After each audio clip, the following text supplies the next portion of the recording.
Ladies, gentlemen, and non-binary pals, please give a warm welcome to our guests and friends on today's wonderful episode of Getting Excited About Movies. Today's guests are Adrian from Books by Adrian, Robert Hey. Jones, story detective, Hey, everybody. Tom, our technical producer, and your host, Glory.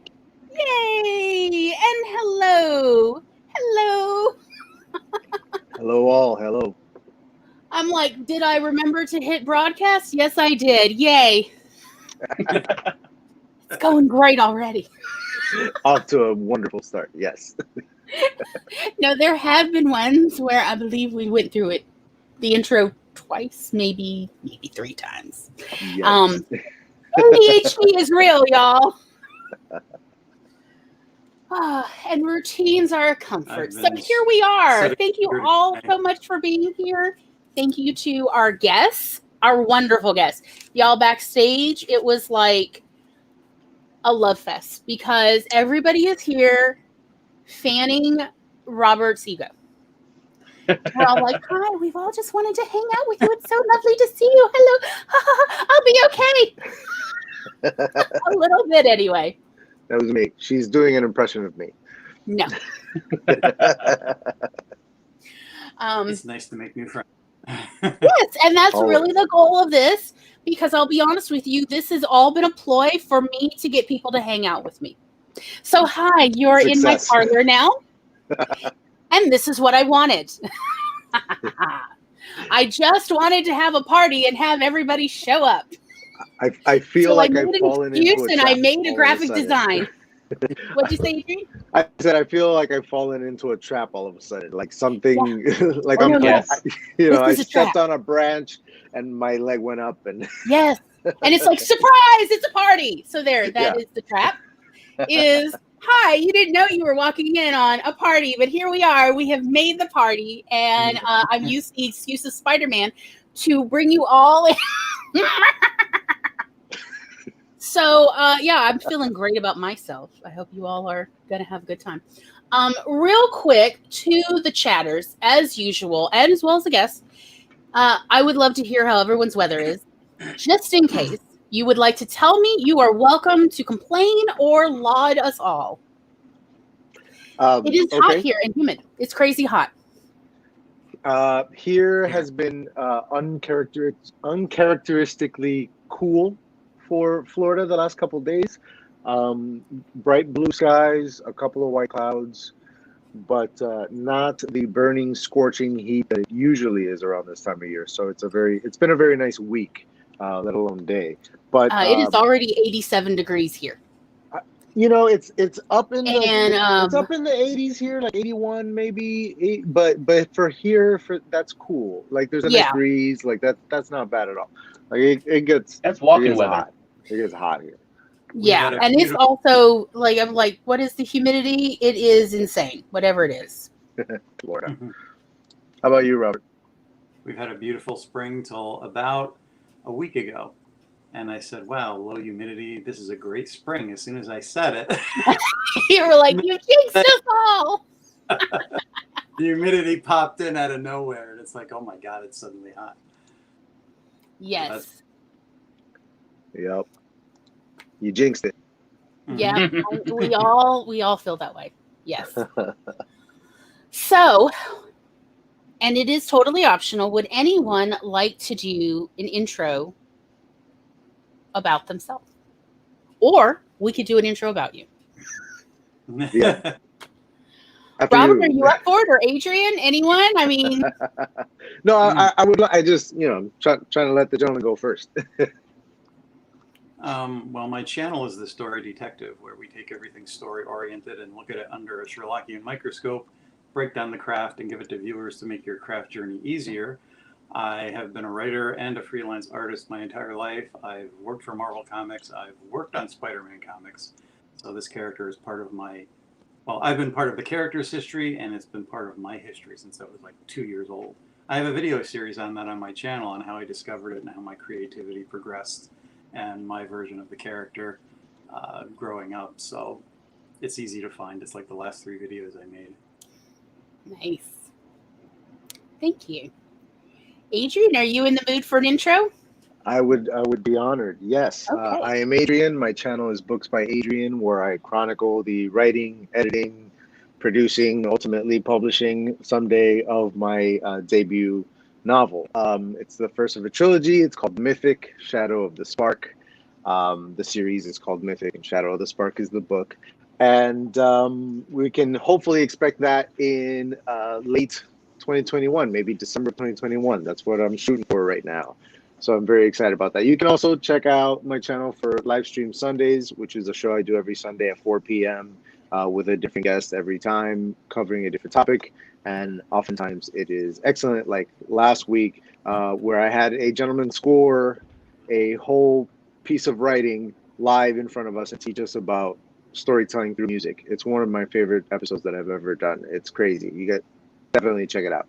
And I'm so happy to be here. I'm excited to talk about Spider-Man. He's one of my favorite characters of all time. Thank you. Tom, maybe you might want to. No? Yes? Maybe? No pressure, man. Oh, really? No pressure. I'm just saying. Tom has a new Instagram account. Yes. What was it? Tom's Hot Takes? Yes.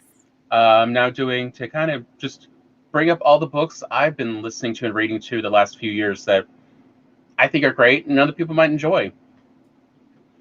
And just, different, and ones I think haven't quite hit enough mainstream. I think more people need to, listen to them and read them.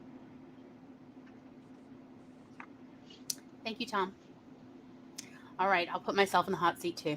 Hi, I'm Glory, and if you don't know, you've wandered onto my channel. I'm so glad you're here. Today's episode, we're going to talk about Spider-Man, but also about target demographics and editing for fun, for like the pure joy of storytelling. If you are enjoying yourself, maybe consider hitting that like button, maybe the subscribe button, and if you are really having a good time, I would highly recommend you ring that bell so that you're sure to get every notification possible, because sometimes YouTube can be a sticky wicket. I said it. I'm sticking by this. And in case you don't already know, everybody's links are down below.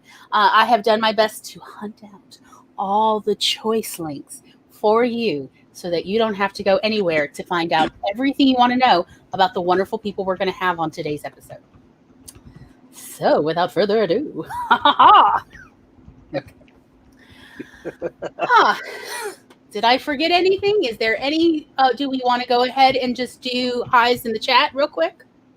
Yeah, We've got a nice little crowd. They're already gathered. Or I will. Okay. Michael is here. Hello, darling. It is lovely to see you. How is Canada? Tom's here doing double duty because I like saying it. Eva is here. Hello, sweetie. It's like I just saw you 10 minutes ago. It's funny how that works out. Hello, Megan. You look so familiar. Might you be related to my dear friend Megan? Maggie is here. Hello, sweetie.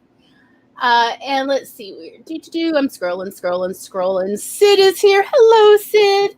Oh, it's been so long. It's lovely to see you. And Robert is here doing double duty because, yes, he is, everybody. He is available. Yeah, I'm in there too. All right. Oh, and there's Adrian. Adrian is also doing double duty because it's fun to say. Why not? Why not? All right. So we've gotten everybody, I believe, that is hanging out in chat. I just want to be sure you all know. It's lovely to have you. And does anyone have anything they want to absolutely be certain to talk about today? I mean, if we're talking, other than obviously Spider-Man, because that is the ploy I used to get you all here in the first place. That's why I'm here. I hope that's what we're talking about. Yes. If we're talking Spider-Man, like I'm happy to go ahead and get into it. If you're talking about other than Spider-Man, if I had anything to talk about, I'm just happy to be here to talk about Spider-Man. To be honest with you, like I'm chomping at the bit. I had a kind of my spidey sense, if you will. I feel very punny today, so best of luck to everyone who hates puns. My spidey sense was definitely like, oh yes, everybody on our list, and Haley will be joining us later. She has a class, but she will be showing up later after the second hour. That everyone who said they wanted to come for this episode was like, yes, I want to be there for Spider-Man. I'm like, okay. Yeah. Well, we can juggle up to like 8 people, so it'll be all right. I mean, Spider-Man really shows when you make a character that gets to young readers, and how once you're interested when you're young, it stays with you the rest of your life. And a character that, unlike a lot of other comic book characters, has grown up with the audience. We've seen him go from a high school student to a college kid to, you know, a young adult, like out in the world, to getting married. We've seen him have children. We've seen him lose children. Like, we've seen Spider-Man go through some stuff. So, yeah. So, you know, absolutely. It starts and it snatches you up when you're a kid, but man, does that character take you on a ride if you read him long enough. There's so much going on there. So much going on. But, in terms of the problems, I mean, Marvel was great at coming up with characters that have problems, but Spider-Man, I think reading those books as a kid, it was so dramatic. I remember I couldn't wait for the next issue, and I was hoping it would come out on the newsstand because sometimes they didn't always show up regularly. And it was, I remember that. I'm so old. I remember buying the comic books in the gas station or the convenience stores, and sometimes, some months, they're like, the shipment didn't come, and I'm like, how dare you? Oh, how am I supposed to live? And people are like hunting them down, fathers who travel out of town to work, or like, oh, see if I can find it somewhere else. You know, like entire neighborhoods are scrounging for the episode that didn't, or the issue that didn't show up at the local gas station or what have you. And it was just like, yeah. See, when I was in high school, 8th grade through high school, I had moved from Buffalo to Orlando, Florida. So a whole different culture down here, and just comic books were not a thing down here. There were not comic book shops in my town. So I had to like ride my bike on the way home, all the way down to like where the mall was, to a Walden Books, for people who remember Walden Books. And they had a singular like spinner rack of comics. Yes, that was their whole one spinner rack.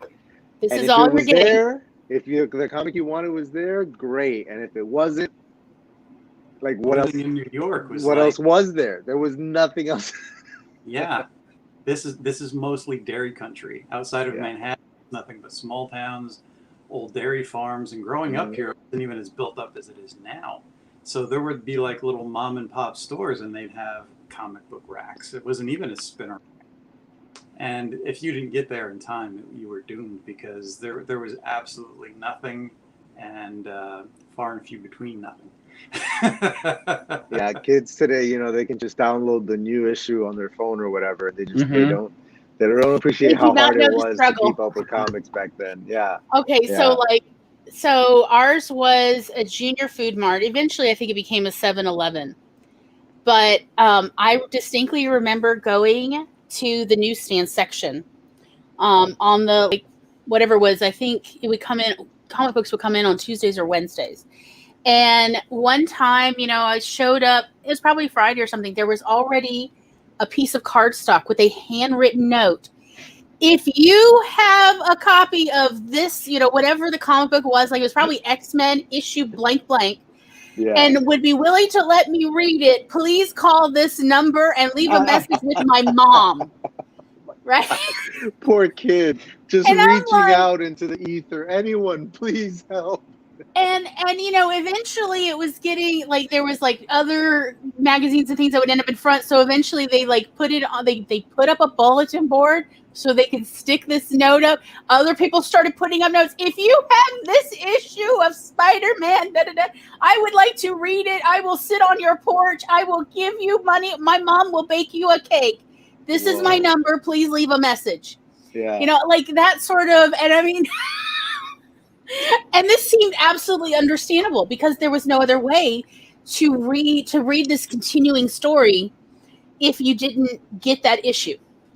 So, you have to source your community for the story.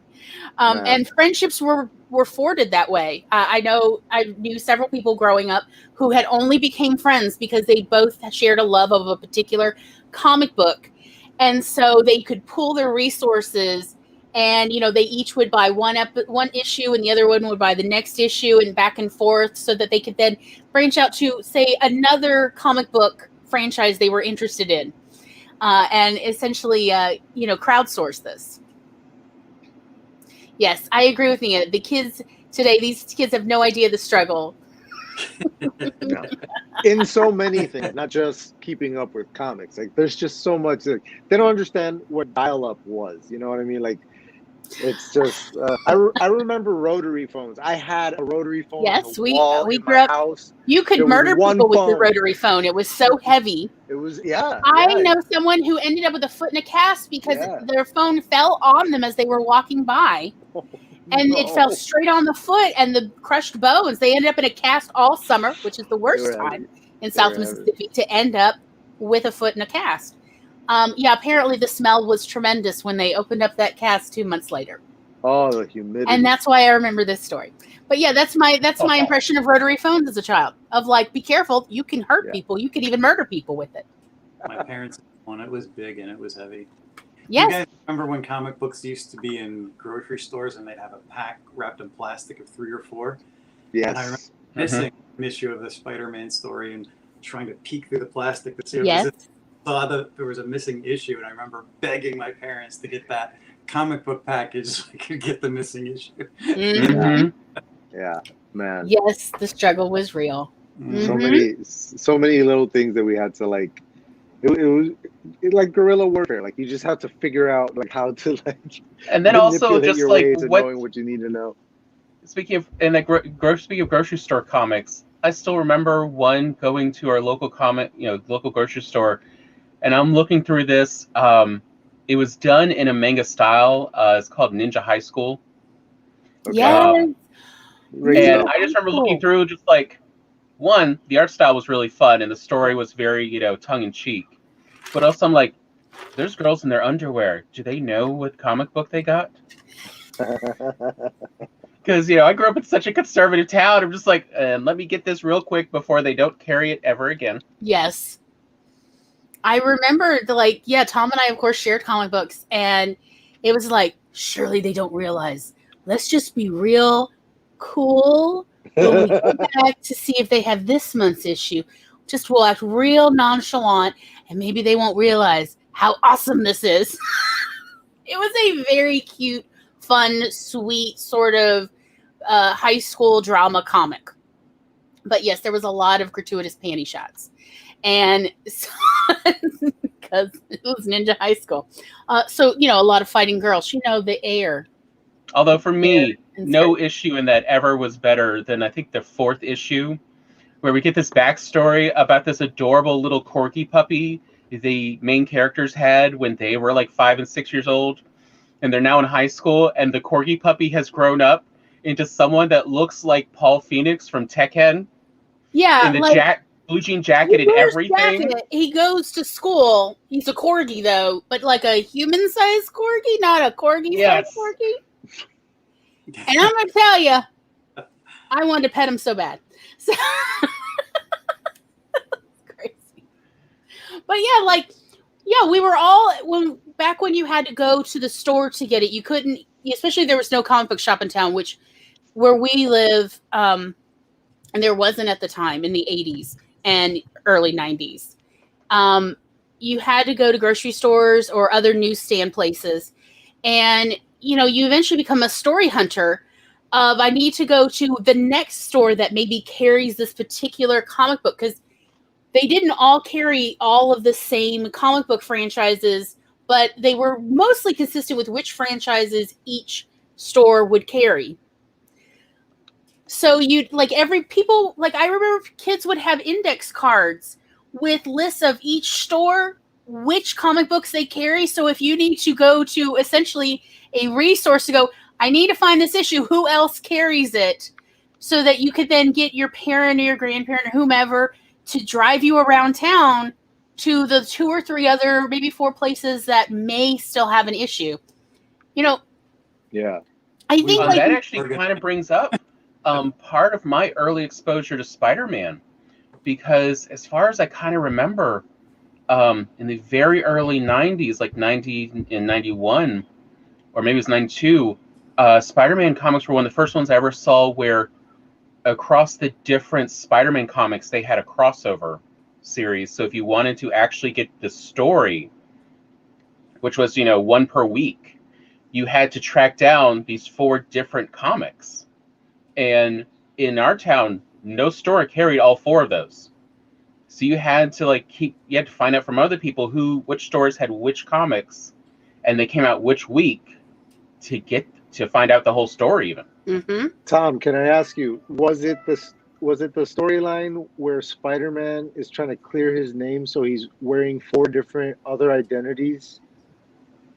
Was that the storyline? It might have been that one, although I almost want to say there was an earlier storyline, like with when the there might have been an earlier one. The xenomorphs attacked. Because that was my big in. Like, I was always into comic books in general as a kid. My dad was always into Spider-Man, so he got me into Spider-Man comics.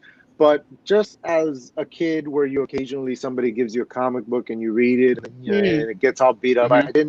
I wasn't like into comics yet until that storyline, if it is the same one we're talking about. Because I remember, I think it might have been. It might have been that one where he was Prodigy, Hornet, Dusk, and Ricochet. He had 4 different identities that he was using to get around and eventually clear his name and return as Spider-Man. And then more than that created a spin-off called Slingers, where 4 new kids adopted those 4 identities and became like a team. And that is what introduced me to comics, falling in love with that 4 book story arc, where I was reading all 4 books and following along for this huge journey, and then to continue reading Spider-Man comics beyond that, but then to have somewhere else to go and now have this new book to follow. That's what got me into comics. That's what made it all click. Oh, that's what this is. It's just gonna keep going, and that's what got since then I've been into comics. I don't collect monthly comics anymore, but yeah, man, that's my jammy jam. That's what started me out on stories in general, let alone storytelling. It all comes back to Spider-Man. Yeah, I mean, mine was the cartoon and the 1960s reruns of Batman with Adam West, and those that really got my imagination going. Yeah. The first I had, because I love the Scorpion villain on the cartoon, and my mother went into some story with a comic book with Spider-Man and fighting the Scorpion. I don't remember the issue, but it's in one of the videos, and I looked at that and my world just went. Yeah. Yeah. It was like that for me too with the cartoon. I was already into comics in general by the time I got into the cartoon as a kid. But I hadn't had that awakening moment yet. So watching those cartoons, man, that one and the Batman the animated series, those 2, Spider-Man and that one. I watched X-Men, but it didn't mean to me what Spider-Man and Batman meant to me. The whole new way of looking at the world that came out of those 2 series for me. That was formative. For sure. I very much enjoyed the Adam West Batman after school. They would be playing refunds. So I was into and I loved the sense of humor in that. It very much appealed to me. I love that it's over the top. It's campy. I love camp already. Yeah. So it was very campy. Now, I will say, though, that the comic book cartoon that really hooked me, though, was the 1980s version of the X-Men cartoons. Where, Storm, I was like, yes, I wish I could control weather too. Obviously, I still like weather. It keeps coming back to the weather. Yes, well, weather nerds be weather nerding. And that really hooked me because partly it was finally I saw something in media that I liked that reflected the world I lived in, a very diverse world. Most of the time on comics, on cartoons, it was very white. I'll just say very white and very male. And that was not the world I lived in. I live in Mississippi, where we actually have some of the most racially diverse communities of anywhere in America. And mixed. Yes. And so finally seeing X-Men where that was reflected really made a huge impression on me. Also where, there also were a lot of women and female children in the cartoon was very influential for me. But as far as Spider-Man goes, the 1990s cartoon Spider-Man, I love the quips. I really enjoyed that animated series quite a bit, and I've recently heard that Disney is casting it out of their Marvel folder or whatever, and I'm like, whatever. They don't have good opinions, whatever. I don't care. So, there's so much drama in that cartoon. Yes, but Spider-Man yeah. punched up. He didn't punch down in his quips, and I really like that. He's picking on people who are already so big and powerful. And he's bullying trying to bullies. distract them. Yeah, like he's giving bullies a taste of their own medicine. Yeah. Right. And that comes from being bullied, before he had any powers. So totally adds up, it makes sense. But that's just it, is that he's always punching up. Yeah. And I like that. That very much appealed to me when I was young how to give the bullies a taste of their own medicine. That appealed to me. I was like, the little spider taking on people who are so much more powerful, so much more wealthy. They have so many more resources than him and also he's young. So they also have tons more experience. That very much appealed to me because that was a lot of how I felt when I was a kid. Yeah. So it makes sense that Spider-Man appeals to the young audience and why it appeals to people when they are so young. But then, like any true love, we never forget the ones we loved when we were young and innocent. Yeah. And so here we are today to still talk about Spider-Man. All these decades later from when we first fell in love with a character, here we are still standing for him. And now we have and we have big budget movies and Spider-Man on the big screen. How do you guys feel about that? I will say Yes. I love Into the Spider-Verse a lot. I was so pleasantly surprised how much, I can't tell y'all how many times I've watched it because it's been dozens of times since it came out. I enjoy it every time I watch it. I feel less so about the live action movies, but that has more to do with some of the editing and so on, where I feel like it drags. It's just not quite that same enjoyment level for me. But again, that's just my experience with it. It's not to say anybody's love of those. You are all entitled to feel the love you want for the live action. I'm not poo-pooing, not even in my own little head. It's just for me, with my ADHD, it's the story's got to keep moving or else I'll just, pick up the tablet, start playing a game or something. Yeah, I get that for sure. There's something very kinetic about the way that Into the Spider-Verse is edited. It's part of the reason why it keeps your attention the whole time, but it's also part of the reason why it's good for rewatches, because every time you catch something new, they went through the trouble of making every single frame of that movie a clear and beautiful, perfect, viewable image. It's very easy to find new stuff each and every time that you watch it. So I totally get that for sure. I come from a place where the original Spider-Man movies, for all their flaws, they came at a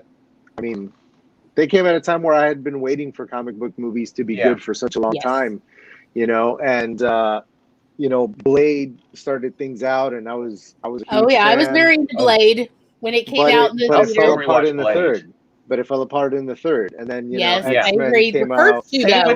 To me, same with Spider-Man. Those first two Tobey Maguires were fun. I liked the stories, but that third, I love Spider-Verse is not of, we don't talk about that, of him, doing the little musical number. But that's kind of the point. The point is that before that, there weren't even good comic book movies. Yeah. You know what I mean? The last good one had been maybe Batman 89, and that one today you could argue whether or not it's actually a good movie. Before that, you know, the Superman, you know, Christopher Reeve Superman movie was the last thing you could point to. And other than that, even with the Batman TV show, there wasn't a whole lot that you could point to as being quality, you know, media that came out of comic books. So when Blade came out, that was very exciting. Then X-Men came out, that was very exciting. Even though it wasn't necessarily true to the comics, it was just so exciting that it was a decent movie. Like you were like, oh, it's a comic book movie that doesn't suck. Like, this is great. And in both cases, the second movie, in my opinion, was better than the first. So when Sam Raimi gets hired to do Spider-Man, I was all at once like incredibly excited for another, you know, hopefully great comic book movie, but incredibly weirded out by the choice because, you know, at that time Sam Raimi, he was doing comedy horror stuff, you know, Evil Dead and stuff like that, and I didn't see how that could. You didn't see how like this crossover with superheroes of like how this is not that different of a genre. In fact, no, I get that now as an adult. But at the time you didn't. At the time I didn't. All I knew was like, how does that director do this? Like, what should I be expecting here? And then when the first Spider-Man movie was also my very first date ever. I took a girl to the Spider-Man movie. And that was my first date ever. And so it's cemented in my brain as an experience, you know what I mean? And so that first movie, again, for all its flaws and all the things that it changed or got wrong or whatever, dude, like, because it tried to do way too much. You can look back at it now and see, like, it goes all the way to the point of having the Gwen Stacy, you know, death be adapted for Mary Jane's like final moment with the Green Goblin and stuff. And I'm just like, yo, this is the origin story. You're doing way too much too fast. Like, slow it down. I do agree with that. Yeah. But all that being said, it was this incredible experience. And then the second movie, again, just being so much better than the first, in my opinion. To this day, that's the one that I rewatch. I don't really rewatch the first one too much anymore, but I rewatch that second one. To this day, I still do. So there's just something very, very, you know, fundamental to myself as a comic book nerd, as a Spider-Man fan in general, and as a movie goer, you know, like that movie was just in the middle of it all. And then, you know, things changed down the road. Amazing Spider-Man and now the new Tom Holland Spider-Man. And I have opinions on all of these guys. Yeah, I'm not I don't die on the hill of Tobey Maguire. I don't actually think that he was right for the part. But again, the movie was an experience that is ingrained in my life and in my memory. So that's just how I think of it. In my world, it's like, I didn't mind the idea of Sam Raimi because if you think about it, as Glory said, science fiction, superheroes, the concept of Spider-Man is exactly the same concept of the classic horror movie, The Fly. Yes. Except into a superhero. There's an interview with Stan Lee that says, one day I sat there thinking of a character and there was a fly on the wall and I'm like, there it is. There it is. Everything fuels other people's ideas. And people had problems with Tobey Maguire, but if you got beyond that, it was probably the truest movie to Spider-Man. As it went on, by the time I got to the third one, too many villains, too much plot, and it just fell apart. And that's what I see in a lot of these movies, especially the first movies, is where they're trying to bring people up to current speed with a character instead of, we had decades to get the characters to that current state. You need to just show how they started, maybe start at the beginning, change their story around for a new audience. Like I remember that first Tobey Maguire movie, you know, the controversy and, you know, just the months and months of articles about Tobey Maguire's Spider-Man having organic web shooters instead of him making his own web fluid and then being... I always loved that about it. I always was into it. I never had the pushback that everybody else did too. I liked it, but I wasn't married to like the whole Spider-Man concept, you know, where it's like, no, I want what I saw in the comic books. I'll tell you what though. I like it both ways, so meh. I was just gonna say, even I'm though just here for a good story, y'all.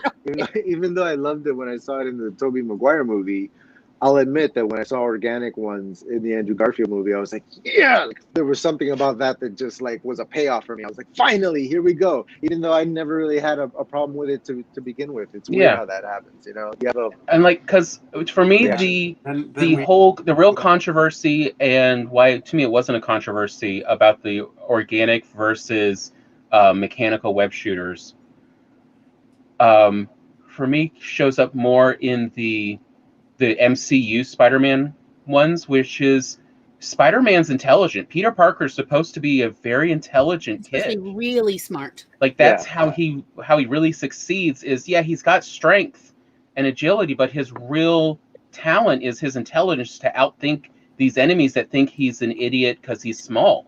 Yeah, he was. But the Tom Holland one is just he's so much time shown as a himbo. Like he is.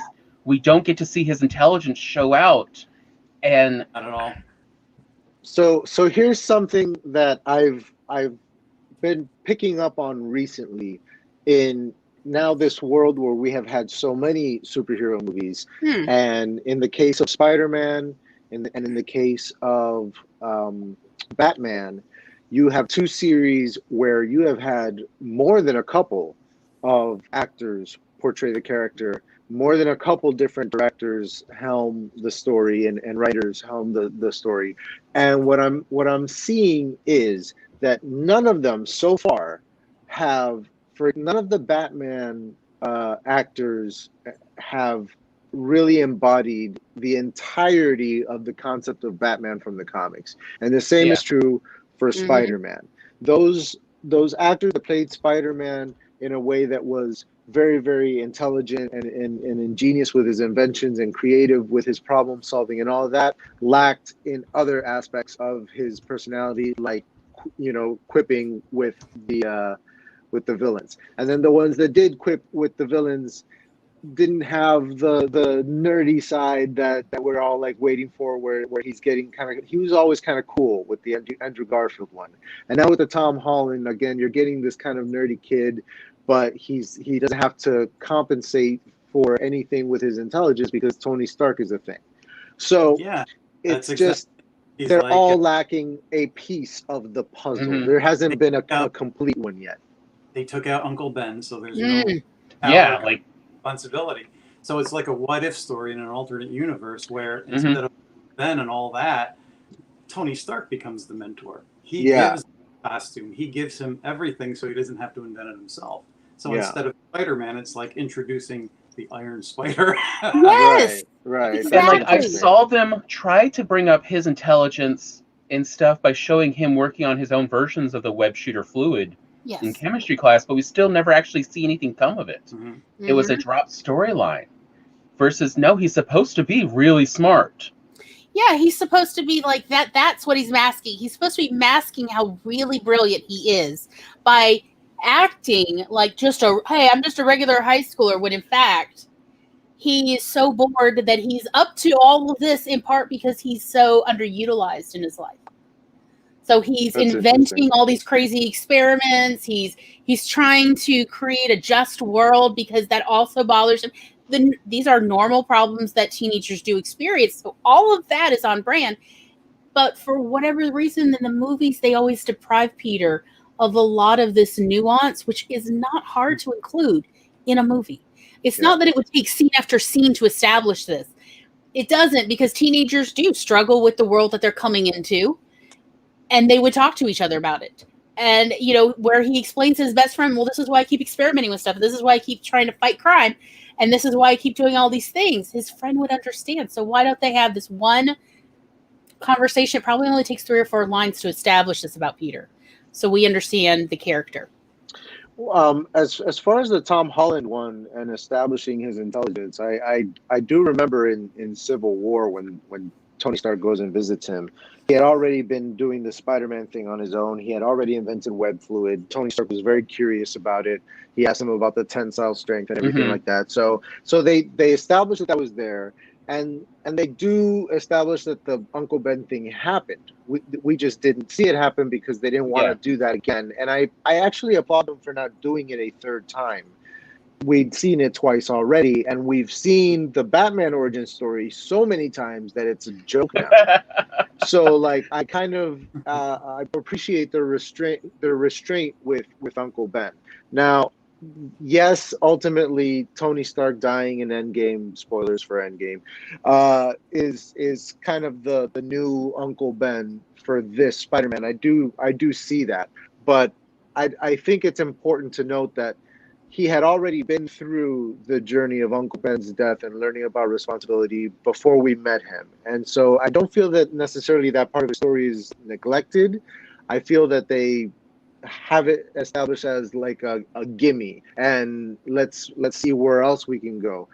That being said, I do wish that he didn't get so much from Tony Stark in the way of his gadgets and his suit and all that kind of stuff, because it does detract from the intelligent Peter Parker, the problem-solving Peter Parker, the inventor Peter Parker that we all love. But again, that also comes down to every version of this being incomplete in some way.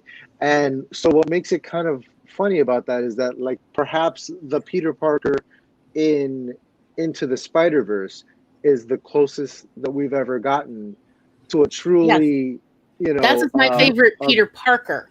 Yeah, to like a truly like accurate adaptation of a comic book version of Peter Parker. Like even you can point to the whole thing where he's overweight and stuff, and he's depressed and all that, but that's just another story in Peter Parker's life that we can relate to, Like we've I put on that in the comics since COVID. It's a real thing, man. Like that happens. Back and rewatch Civil War because I really didn't care for that movie. So what you're saying about skipping over all that stuff with Uncle Ben, I don't actually remember it because I sort of faded out on some of it. Comic book guys either look at the movies as just being fun, but they're not part of the actual comic verse, or they really can't stand them. In that case, I thought there was too much humor, too many things going on that detracted from the drama of the movie, and it really brought it down for me. But I agree that skipping the whole origin story with Uncle Ben is probably a good idea because we don't... Yeah, we've all heard it. But we also get no real reference to Ben in the entire movie. It's a little weird. If you have those missing pieces of the puzzle, that lack of the great responsibility, then the character becomes something other. Because really, when Peter Parker puts on that mask, he becomes Spider-Man and he sacrifices everything that Peter Parker has. He gets that date. And suddenly there's trouble and he has to break the date because he goes to rescue somebody. The responsibility is so serious to him that it takes over his life. And that problem solving between his real life and being Spider-Man and correlating the two is really what helped him overcome the evil in those villains like Tom was talking about. And with those missing ingredients, it's sort of like a kid with superpowers and you don't really grasp him. There's nothing there to like except that he has a bunch of fun gadgets and looks cool because now he's got a whole bunch of arms and a suit that does what he wants him to do. It's like a younger version of Tony Stark as far as like, ooh, gadgets, yay. And it's like, I just don't remember that being a selling point of the Peter Parker character before. Yeah. Again, I've considered with great power comes great responsibility being a keystone for the Peter Parker personality. He's got such an obsessive nature. It drives the personality. It really tells us what are strong motivators and weak motivators for Peter, and that so everything else makes sense from there. And to gloss over that, let alone we really don't see this revisited in both of the live-action Spider-Man movies that are acknowledged to be part of the MCU. And that's really, this is the current incarnation of Marvel movies, is the MCU. So that's what we'll go on. Right. But it's like, why? Why would you take this very important part of this character's personality away? It deprives us of the thing that sets Peter apart from many other superheroes and, frankly, villains. And we also get another of our classic complaints about the way the storytelling tends to go, in that, so in Civil War we see he's recently, but it's still within months of him getting his Spider-Man abilities, which means it's just been months that Uncle Ben died. And this whole, we never get a concept in Civil War and the first Spider-Man movie that Peter has any kind of grief that he's dealing with. Yeah. Yeah, that's true. He seems to have Ben just disappeared, and hey, great. Which is fine for a psychopath, but and Aunt May is now back on the market. Peter should be. Yeah, she's younger, and she has to be younger. And it's fine that she's young. Okay, although I'm worried about like a generation or two. She doesn't have to be old. Like that's always been a part of Aunt May, but it's not. I know, but at the rate they're going, at the rate they're one going, or two more reboots, Aunt May will be a college student. Yeah, I remember there being a lot of talk when what's her name? I'm sorry, the actress who played Aunt May in the Amazing Spider-Man movies. She was considered young for the role. Why am I blanking on her name from Mrs. Doubtfire? What's her name? Sally Field. Thank you, Sally Field. Yes, that was gonna kill me. Yeah, so like she was considered young for the part at the time. So like Marissa Tomei, I grew up on My Cousin Vinny, so I thought that was young too. But I mean, that's not a big deal. That's neither here nor there. To bring it back to Peter Parker, though, I will say this: being, and I'm sorry that I'm probably gonna end up doing this to you guys the entire time because my Libra brain won't allow me to not do it. But we have a lot of Libras on this show this season. Now that I think about it, we've had quite a few Libras and then a few Virgos. Like, well, this is us now. Yeah, so I'm all about balance, and so the thing about it is that all those little things that in the MCU movies that this Peter Parker has on his suit given to him again by Tony Stark, like the extra limbs and all that kind of stuff. All of that is stuff that you can point to being established in the comics first. It's all stuff that they drew on the comics to add to create this new version of Spider-Man. Also, they kind of borrowed from Miles Morales with, Genki being the best friend and everything. They also borrowed a lot from Ultimate Spider-Man, Peter Parker, that version of Spider-Man when they were creating this one. So it's interesting to look at the MCU, the Marvel, again, cinematic universe, their adaptation of these characters into live action. If we've established a multiverse in Marvel Comics, I don't see why it's such a stretch to consider the MCU another one of these, multiverses where like things are just different in this one, right? And with that in mind, you have this Steve Rogers who is in many ways very different from the comic books and in many ways very loyal to the comic books. And the same can be said about Tony Stark, who is very different from the comic books and yet very much Tony Stark from the comic books. You can look at Peter Parker in the same way. You can look at him as this amalgam of all these different things that came from comics and things established in previous movies like Uncle Ben and like The Responsibility Part without having to do it again. Just kind of all balled up into this one new multiverse version of Spider-Man, right? So with that in mind, it's kind of interesting to compare him to the Spider-Man that came before and to look at him as this sort of this Spider-Man for all ages kind of thing, right? You know what I mean? Like there's something for everybody in this Spider-Man. If you love this particular part of Spider-Man, you will find, that in this one. And maybe you're lacking another part of Spider-Man that you really love, but, that's because they made room for some other aspect that somebody else really loves. And so it's hard for me to really beat them up about that. You know what I mean? It's hard for me to really hold a grudge about that when we've already had a really nerdy Spider-Man with Tobey Maguire and a really cool, suave Spider-Man with Andrew Garfield. Like we've had a couple different ones already. I think, but oh man, Andrew Garfield was just like, he was a supermodel. Like he owned every room he was in, and I'm like, this is a very different Peter Parker. And there were so many people who loved that one. That's not my Peter Parker. I'm not a big fan of those movies. But that's kind of the point, right? Is like there's. I think I drank heavily through those Andrew Garfield movies. Honestly. Yeah. all of these comic book movies from the late '90s through 2009, I went to as dates, and I did bring little airplane models with me for some of them. Not Blade 1 and 2 though. Also, all the Harry Potter ones too. Of like, I was really glad to have been hitting the bottle for those spiders. and the giant spiders in the second Harry Potter movie. But that is neither here nor there. Just simply, some movies are easier to get through than others. And I think that ultimately, to me, what seems to be the most important part of all of these kind of movies is that they are enjoyable to watch. Preferably enjoyable to watch more than once. I mean, we live in a different world than they did 60, 70 years ago, where you see the movie once or you have 1 week to watch it in the theater. And then you're lucky if you see it 10 years later when it comes on a second round, where they're trying to like celebrate some particular actor because that studio is trying to get them an Oscar or something. But, it's different now when we can rewatch the movies we love again and again, originally with VHS and Betamax, so old, and then DVDs, Blu-ray, and now streaming. And what we have is we actually just have a whole hard drive that just has all the movies we own on DVD and Blu-ray, and then we digitize them. In order to just be able to watch them as many times as we want all the time. It's a 4 terabyte hard drive, and we love it.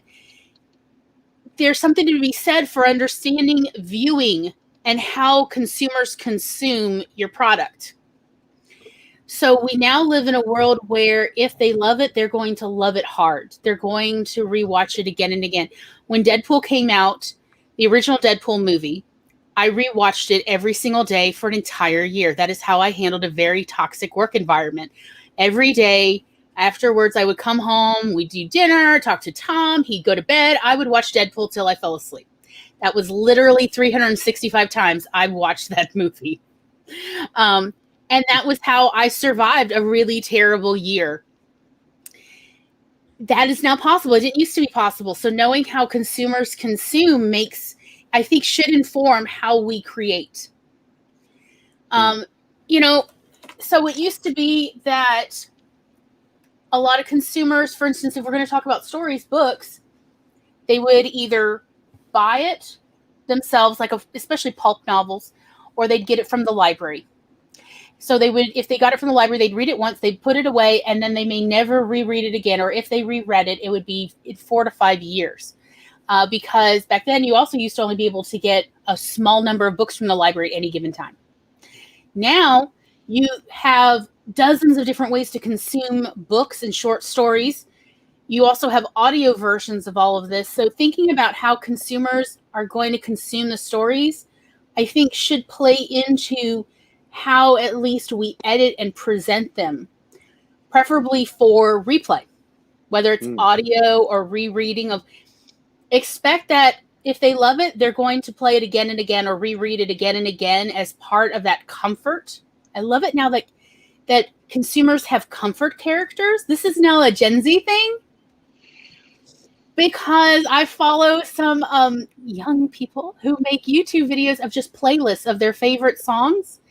And, and the titles will be, "You're going to a private school that turns out to be scarier and more haunted than you realized." And then it's just an hour of music with various pictures.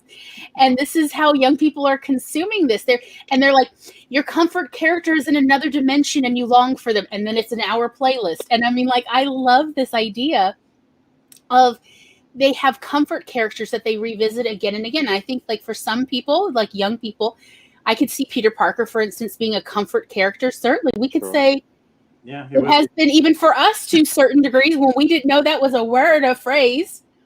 And so Miles Morales as well. Oh, I love Miles Morales. I was not thrilled when I heard about Miles Morales being released way back when I owned a comic book shop. I was like, this sounds dumb. And now I am 1000% sold on Miles Morales because it is such an engaging character. His family is engaged. Because I was like, what do you mean he has a family? I thought everybody's supposed to be dead. I thought this was like how you become a superhero is you've been, stripped of everything valuable in the world, people. And, now I obviously love Miles Morales. So thinking about how people consume now and going with the flow, I think is a wonderful idea, but that's what I'm pitching. What do y'all think? Or should we go on a 10-minute bio break and then come back with thoughts? It's your show, Gloria. We do what you say. Oh, I'm here for the ride, y'all. You're the ones who tell me whether we're stopping or starting again. I want y'all to have a good time. for me, the characters in the movies, as Adrian said, I take them for what they are, and they are comforting. It's great to see those characters on the screen and everything that's happening. And then, I also have these little mental glitches that's like, no, the character would never do that. So it's a damned if you do, damned if you don't kind of thing. But I enjoy both. I guess I enjoy the comparison, and I enjoy seeing what they do with the characters in the MCU. The streaming and all the stuff that's going on now. I mean, it's there's a lot to feast on if you enjoy it. There is a lot to feast on. You're right. We are no longer in a visually deprived world. Yeah. The way people were 100 years ago, they were visually deprived. There were very few visuals that people could consume on a regular basis. And now people are they're inundated with it, and they have to take time off from their devices, which I'm like, do you realize how wealthy we are? Yeah. As a kid, I would have killed to see these movies if they were out then. That would have been like mind-blowing. Yeah. I literally was friends with certain kids just because they had VHS of like Ninja Turtles movies and stuff. I would kiss up just if I heard that they were going to be like showing a movie in their basement or their, game room. It'd be like, I'll come. What do I need to do? Oh, I have to get my mom to bake a cake. Fine. We will make a cake. I will bring it. And now it's like, this is not a problem. Anybody can source this. It truly is like crazy how far we've come with all this, everything at the click of a mouse away. It's pretty nuts. I mean, the other day I was at work and somebody was telling me about a show that they were watching that they were really into, and it was this weird moment where like they were selling it to me and I was like, okay, that sounds really cool, let me look it up. And I go to look it up and I open up my Netflix and I search for it in Netflix. Oh, it's not in Netflix. So I switch over to my Amazon Prime and I search for it there. And like, oh, it's not in there. So I switch over to Hulu. And then I realize, I'm like, what am I doing? Like there's just so much accessible content. Oh, did you not know you can just use Google for that? And Google will tell you where it's streaming? My point being that there's so many of these things that I have, what I mean? And there's just so much content, so much. And back in the day, we had a couple of channels to flip through. And, when... Yeah, it used to be you just consulted the TV Guide channel or the TV Guide. Oh, my God. I'm old enough to remember when it was print. Who remembers the print? Daddy, did you buy it from the grocery store this week? Yeah. And then you go in the back is it listed? Will it say what channel? Children don't know. But yeah, and if it's not listed, then it's not going to be playing anywhere in our region this week. Yeah. So you're just out of luck. I do think we left out one important actor for Spider-Man. Let's not forget Hammond with the web shooter on the outside and the belt. And yeah, that's a rough one. All Spider-Men are relevant Spider-Men. I am so old. I am truly so old and so obsessed with movies. I remember in the 80s. Tell me what it was like, Grandpa. When on TV came like a 1970s live action version of Spider-Man, where I kid you not, because at this time in the 70s, just like Superman, the chest emblems all were detachable and they had special abilities. Spider-Man took the spider off of his suit and it became a real spider. Okay. Wasn't there a reference to that from, what was it? The second Spider-Man movie where it's a little drone now or whatever? Yeah, Iron Spider has a little drone. Isn't that a reference? I don't know if it's a reference to the movie or the movie was a reference to the... No, it's to the movie because the movie was the one who came up with it. Oh, okay. Way, way back. I thought it was a kind of cool idea when I saw it as a kid of like, the spider can do things. He's never alone. He could psychically communicate with this little spider that was on. I'm just like... That brings me to a very important question. Tell me how your heart hurts, Adrian. Throughout the comics, there have been many different incarnations of Spider-Man, many different additions to his power sets, subtractions again later on. mini arcs where he became Cosmic Spider-Man, or where he had the symbiote suit, and all these other. There's all these other little versions of Spider-Man. Yes. There was one where he gets transformed into a literal gigantic spider, and after he comes back from that, he comes back with organic web shooters and the ability to communicate with spiders, and he had stingers that would shoot out of his wrist. And then after a while they did away with that because folks weren't really into that either. But like, what kind of special version of Spider-Man is your favorite? What's your niche Spider-Man? Which niche are you? What's that weird version of Spider-Man that you can't help quiz, but love? y'all. You have to admit you really, really love it. Like which one is it? That I love any of those things. The 90s were a huge struggle for comics trying to come up with nonsense. And I remember my editor saying, we just don't know what sells anymore. So they were throwing everything at the wall they could come up with. Yes, just scatterplot it. Look, that's how you can always tell who are the real Spider-Man fans. Is you get to watch say this phrase and watch their face. Okay, let's hear it. Right. And you can tell everyone. And that is, so what'd you think about the Clone Saga? The first one I thought was great. The second one, way overkill. Okay, there are a lot of things that came out of the Clone Saga that I really enjoy and that I wish I could see more of. But the Clone Saga as a whole is a pretty huge mess for me, man. Like I know that if you follow it well enough, you can kind of make heads or tails of it, but it's just very convoluted for an outsider to read into, and a lot of back and forth where like Peter is the original. Yeah. No, he's the clone. No, he's not. Yes, he is. And it's like, okay, guys, like let's the Clone Saga is, I think, stick with it here. Yeah, is for comic book fans, sort of the predecessor to what happened with Game of Thrones. Humans remember the beginning and essentially when they were hooked, and they remember the end for how it made them feel. Yeah. And the middle just is the path to get you on this road and the adventure you take. But if you don't have that ending that makes you want to go find out about it again, yes. Yeah. So many people just want to drop it, and they're just like, I don't ever want to hear about the Clone Saga again, because the ending was not satisfactory to anyone. Yeah. Like, so few people really liked how it got ended. And if you even hear the actual history inside comics, inside Marvel at the time, you can hear how they too, or it's like, we thought we were going to come up with something. And it just... I did not to the end of the second one. I mean, my friend and longtime partner Tom Lyle worked on that, and he invented the costume for Ben Reilly. And it ended for me when they said Ben Reilly was actually Peter Parker. Yeah, see, that was their first. Yeah, that made me so angry. Yeah, it reminds me as well of what was it? Like a decade ago when they did the Captain America Hail Hydra. It was antithetical to the character. So even though, yes, they did have an explanation, so people eventually kind of forgave them for it. Yeah. People are just like, I didn't like the way the story started.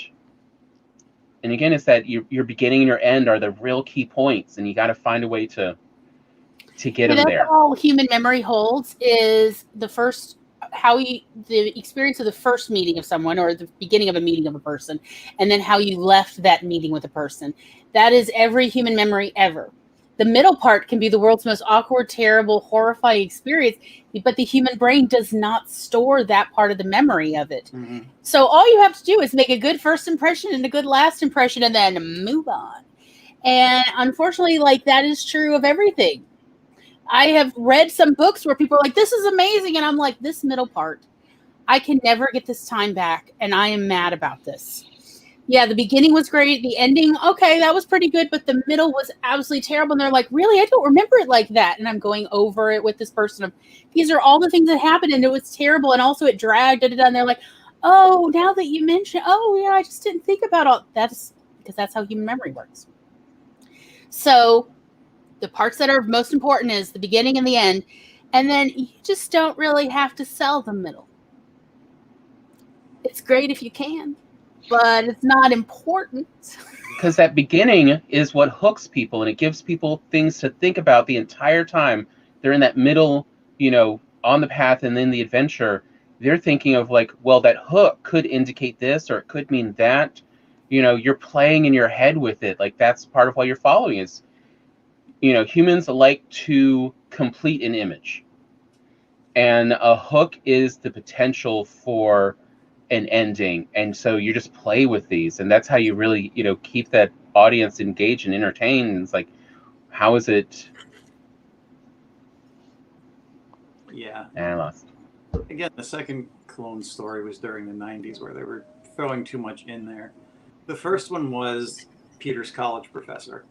And he became this villain called the Jackal. And he found out that Peter Parker is Spider-Man. And he has a clone of him that we don't know about that becomes Ben Reilly. And he was just throwing all these villains at him every issue. It wasn't spread out into like 3 or 4 different comics. It was just the Amazing Spider-Man then. And every issue there would be a new challenge, including the first appearance of the Punisher. He was one of the bad guys, a mercenary that the Jackal did Spider-Man. And so there were some fun things about that. And it ended with the clone version going away. And it's like, well, who really is the clone? And it kind of left you hanging. There's room for something more. But what they did with them more was ridiculous. Yeah. And I said that there's a few things that came out of that Clone Saga that I really like. And obviously, Punisher is one of them. Ben Reilly is another one. Whether I really like the idea of a sort of like tortured clone of Peter Parker being out there with without a family, like having to do it all on his own, but he still has to do it because clone or not, he still has that responsibility about him. And his costume is cool, whether he's Scarlet Spider or the Spider-Man outfit where like the web is all the front, like his costume is just dope. Likewise, Kane, I kind of also like this like monster version of him out there, this kind of Frankenstein, sort of deal, or maybe, I don't know, is it more of a Mr. Hyde scenario? But this monstrous version of Spider-Man being out there as well is another really cool idea. And it works because, we have Venom out there and all these other kind of heroes that, or villains rather, that emulate Spider-Man in some way. So it never like bothered me, but like Robert says, it's how they followed it up with this other like crazy story that just became such a mess. Like, they really, and then what's funny is that they tried to do it again in the Ultimate Universe. They did another Clone Saga. Because hope springs eternal and edit your breath. As soon as they announced it, I was like, "What are you doing? You didn't learn." We'll get it right this time. We swear. Right. We won't commit the crimes of our forefathers. I actually let's repeat it. Of the Jekyll and Hyde version, because Ben Reilly could have actually come back as a villain, thinking he has no life, but really, I do have a life, but somebody else owns it, and he knows everything about Spider-Man. He could have been. That would have been a really fun way ideas to are go churning. about it, you know what I mean? That would have been a really good way to go about it, because you have a situation where you're like, oh, which one's the real one? Which one's the clone? Okay, Ben Reilly's the clone. He's gone. But he comes back wanting the life that Peter Parker kept. And they're evenly matched. And, oh, man, that would be a great battle. Absolutely. Yeah. And then no matter who comes out of it, the victor, taking over the life forever, you would always wonder, is it really him? Is it not? And they could just never address it again. I like it. I love it. What could have been, right? What could have been. I'm here for this writer's room. And on that note, how about we do a 10-minute bio break and we will be back. So be sure, hydrate, maybe stretch, pet the cat or the dog, whatever have you. The child, pet the child. I was going to say, was that a euphemism? Okay. Yes, it's my direction. Go and pet something fuzzy or warm. It's open. And we'll meet y'all back here in about 10 minutes. Sounds good. Cool.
Yay, you've made it all back. I am here.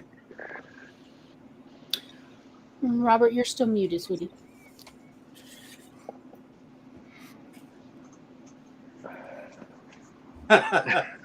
Is it actually cool at your house, Adrian?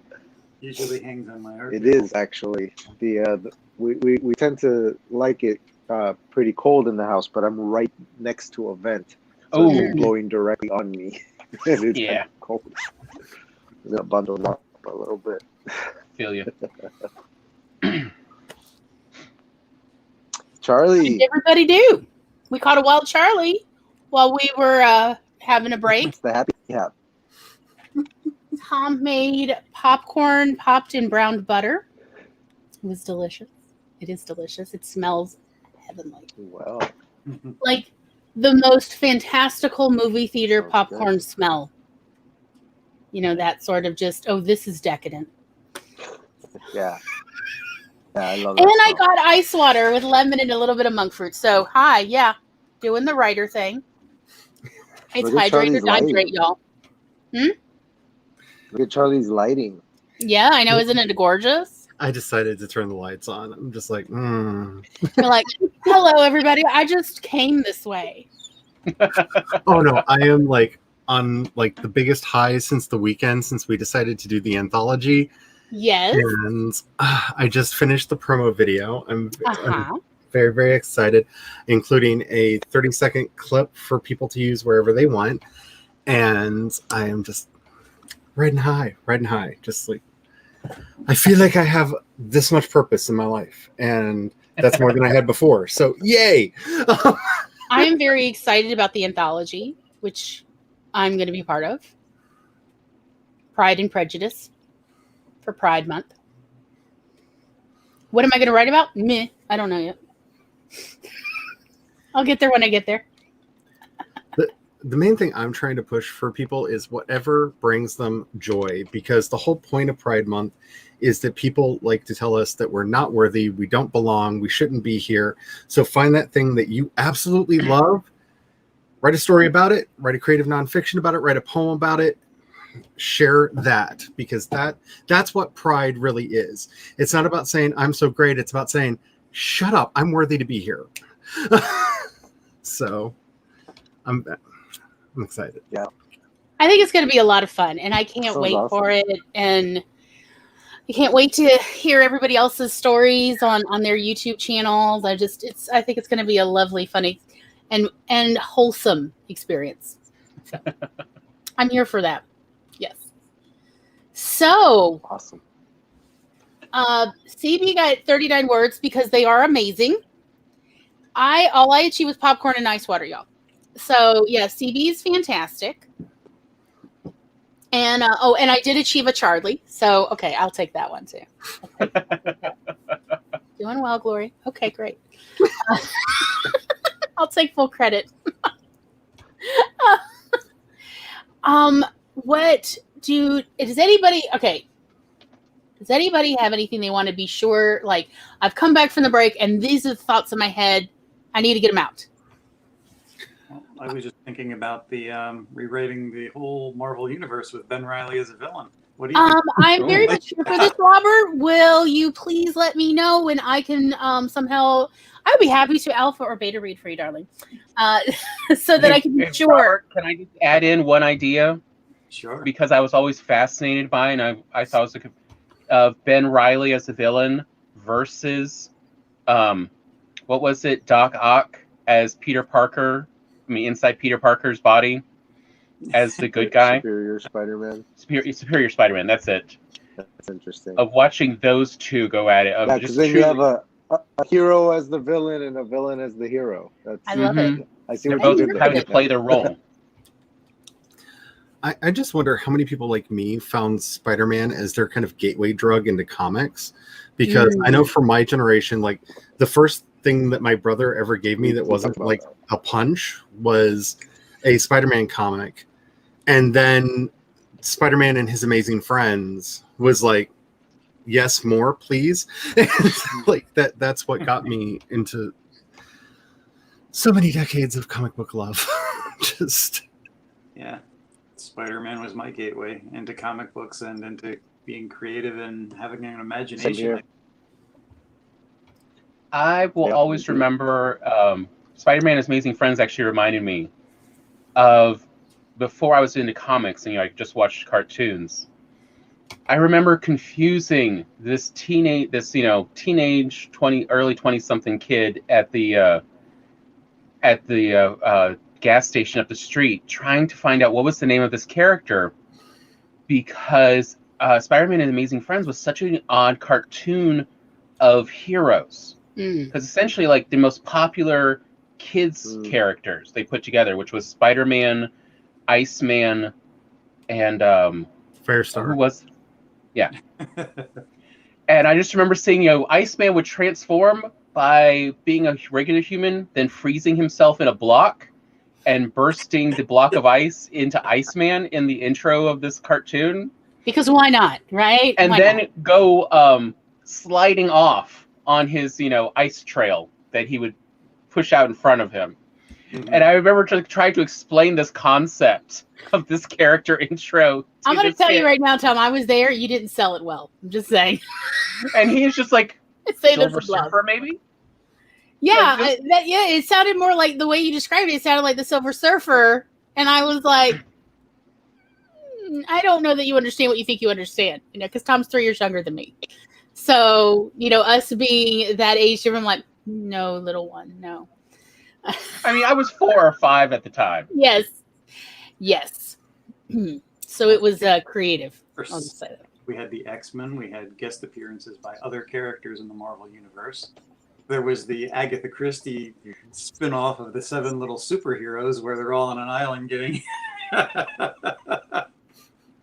Who pitched that one? Somebody who was trying to use their English degree for good, not evil. Yes. I remember that voice with the 7 Little Superheroes. DuckTales is the one that got me into comic books, since DuckTales originally came from the comic books. DuckTales was definitely approved by my parents, who were very much concerned that I not read or watch too much violence. But DuckTales, that's fine. Duck violence is okay. And well, I mean, have you met ducks? I mean, that is their natural state. Fair. I mean, yeah. They're pretty violent. Our grandmother had like a truly vendetta. You could do no wrong to a duck. Just, you could be as evil as you want, because ducks are evil, especially the little males. She used to own an egg farm post World War II. Our grandfather won an egg farm, among other things, in a poker game on a ship coming back from Shanghai in World War II. So they left Dayton, Ohio, and moved down to Mobile, Alabama, to, because he'd won the deed to an egg farm and a gas station. And that was her life. And our father was allergic to chicken feathers. So this was an exciting time. And that was their late 40s, early 50s. But yeah, she had very malevolent thoughts about ducks in general, based on work experience. So yeah, I can watch all the violence I want against ducks. And that was our family. But anyway, that is neither here nor there. It has really nothing to do with Spider-Man. All right, so I don't know about anyone else, but I did have one thing I kind of wanted to bring up, especially about the MCU Spider-Man movies. Okay. Because when I watched Into the Spider, at first I was just like, am I just in a bad mood? Am I just, not into the, are the movies not working because of, my mood and stuff? And then I watched Spider-Verse. It's like, no, Spider-Verse is still awesome. So what's going on with these Spider-Man movies that I'm just not getting into? And I thought about it, and I realized there were 2 big things to me about the movies that just, I feel like writers and storytellers always need to take note of. One of them, in the MCU movie, that first one, was that Far From Home? Mm-hmm. Or is that? Let's just say Homecoming. First Spider-Man. Homecoming. Homecoming. Sure. Of Peter is supposed to be 14 to 15 years old. Yes. Which means this movie and this story is, in truth, being pitched at middle schoolers. Because kids always want to read a character that is at least 2 years, if not 3 years older than them. They're not interested in stories about younger children. Or their own age. Yeah, they're not. So Goosebumps, for instance, is no characters, like the characters are no older than 14, but they tend to average character in Goosebumps is 12 years old because the Goosebumps demographic is 7 to 12 years old. That is what Scholastic publishes Goosebumps for instance. So middle grade books always have like lower high school age characters in it because children are interested in reading, and ditto same for watching movies or TV shows about characters their age or slightly older. So a 2 to 3 year age gap older is their preference. And they are not interested, they're violently not interested in any stories about children younger than them. Because children are very curious about their world and they want to know what to expect next. And so they've already, been 9 if they're 10, and they're not interested in seeing a 9-year-old's tale. They're just not. So this is how we market for demographics. And so we know from that, since this is a major production, at this story, its main audience is going to be middle schoolers. All right, great. This movie has all of the scenes, the acts, don't have payoffs in them till the end. They are all leading up to the ending of this movie. This culmination, yeah. But individually, if I showed you an individual scene, how it played out, or even, set up, little 15, 20-minute segments, like there isn't a lot that happens. Versus Into the Spider-Verse, you could honestly divide those up into little 22 to 25-minute segments and watch them every day in a week in a sequence. And each day you'd be like, hey, this was a good show. This was a good use of your time. You enjoyed it. And I realized, this is a middle grade, storyline that is over 2 hours long. Yeah, and it this takes is 2 really hours to get for a a kids, targeted show. Because this character, it's not like, even the Tobey Maguire and Andrew Garfield, he's not in college. This is not about a college kid. It's not for, upper high school and young adults. This is for younger kids. That's interesting, the analogy. I'm going to have to rewatch that one as well because... Well, and also what I know, since I have an education background, I was a teacher. And a librarian. Yes.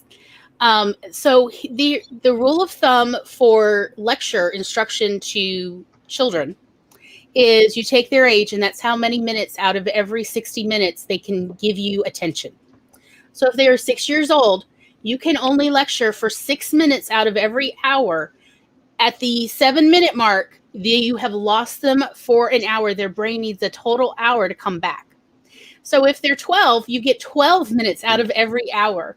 And that goes up to adulthood. So at about 20 years old, you get 20 minutes, and it never goes more. You could be 40 years old and you still only have 20 minutes of lecture time where that person will be able to truly give you undivided attention. And then their brain needs a 60-minute reset. So you have to break it up. You can break it up. So it can be 20 minutes total in a 60-minute block.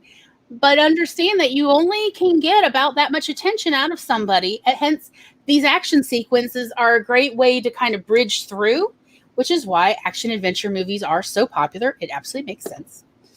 But if you're aiming your story, like for instance, the movie, The Homecoming, if you're aiming at 11 and 12 and 13-year-olds, you only get 12 minutes out of an hour of their attention.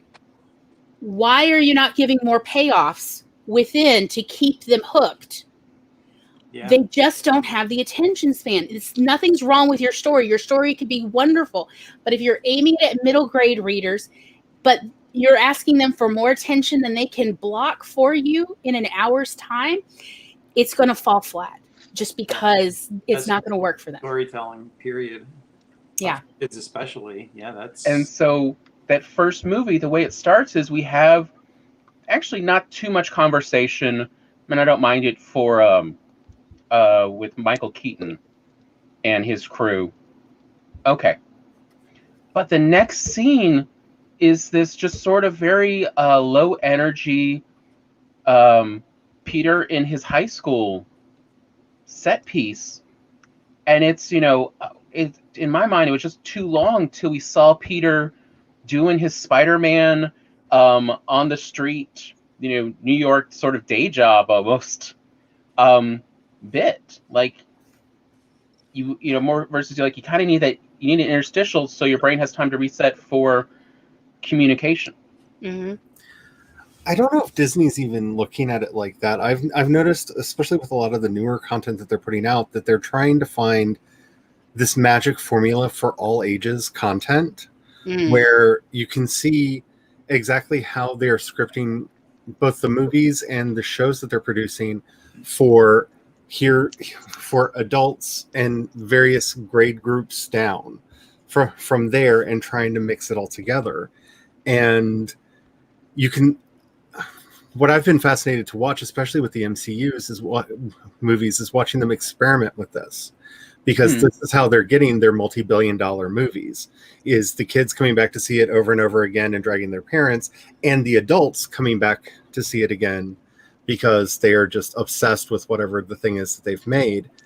And I'm not saying that they've cracked the code. I'm just saying I don't think that they're thinking like we do as writers, in that I'm working for this market or that market. They're trying to figure out, how can I have all the markets? You know, it's just the mouse wants all.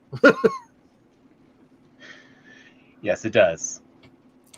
It's another way of distilling everything down to a formula, and all the bigger companies do that, but Disney is the giant, and let's face it, they should be able to have really good storytelling, and they do. If they stuck with streaming, it would be great, because I love their streaming programs. You got The Mandalorian and The Falcon and the Winter Soldier, and there's moments in there that you just don't see in the movies for characterization. Then you get WandaVision was incredible. Oh my gosh, I loved WandaVision so much. Yeah. I think it reminds me so much of the DC animated studio conundrum of, why are the DC animated movies and stories so much better developed and seem to just be in generally higher quality stories than the live action? And it's simply because you don't have the egos. No one's trying to win awards with the DC animated movies. They're trying to sell a product that gets as many eyes as possible and gets more people interested in it.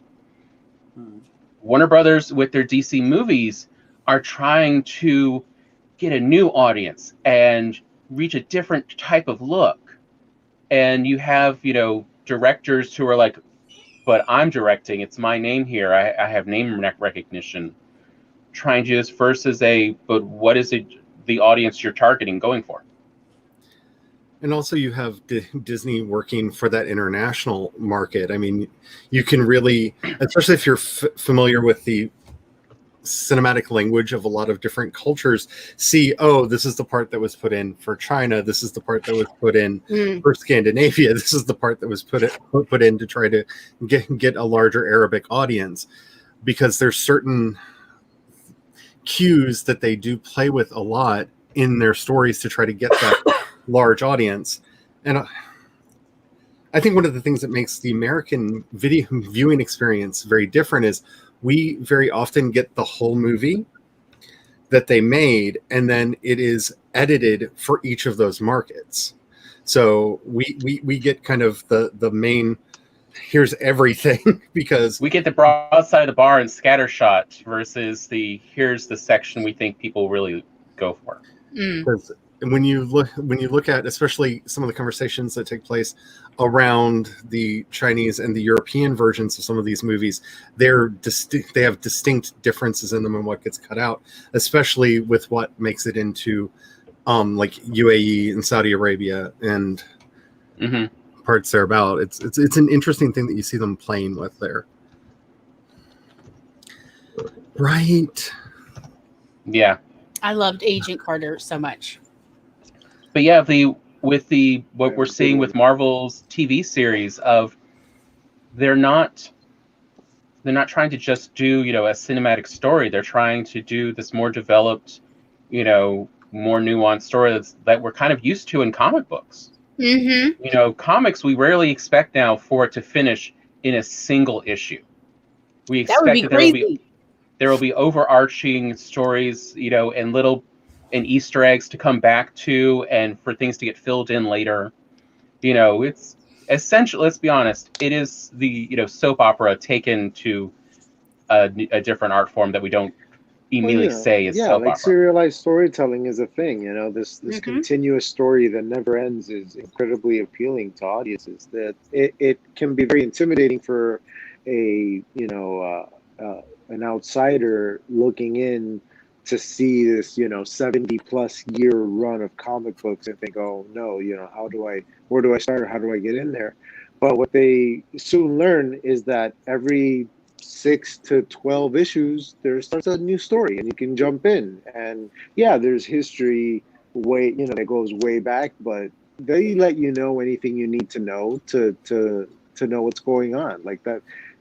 Stan Lee inflicted that in Marvel a long time ago. Every issue is somebody's first issue, so treat it as such. And if and that's they why need it's to always know topical. something from 10 issues back, just put a note in there so that if they want to, they can go back and look for it. But make it accessible, make it easy to understand. And I think that the X-Men universe is probably the most difficult for anybody to jump into.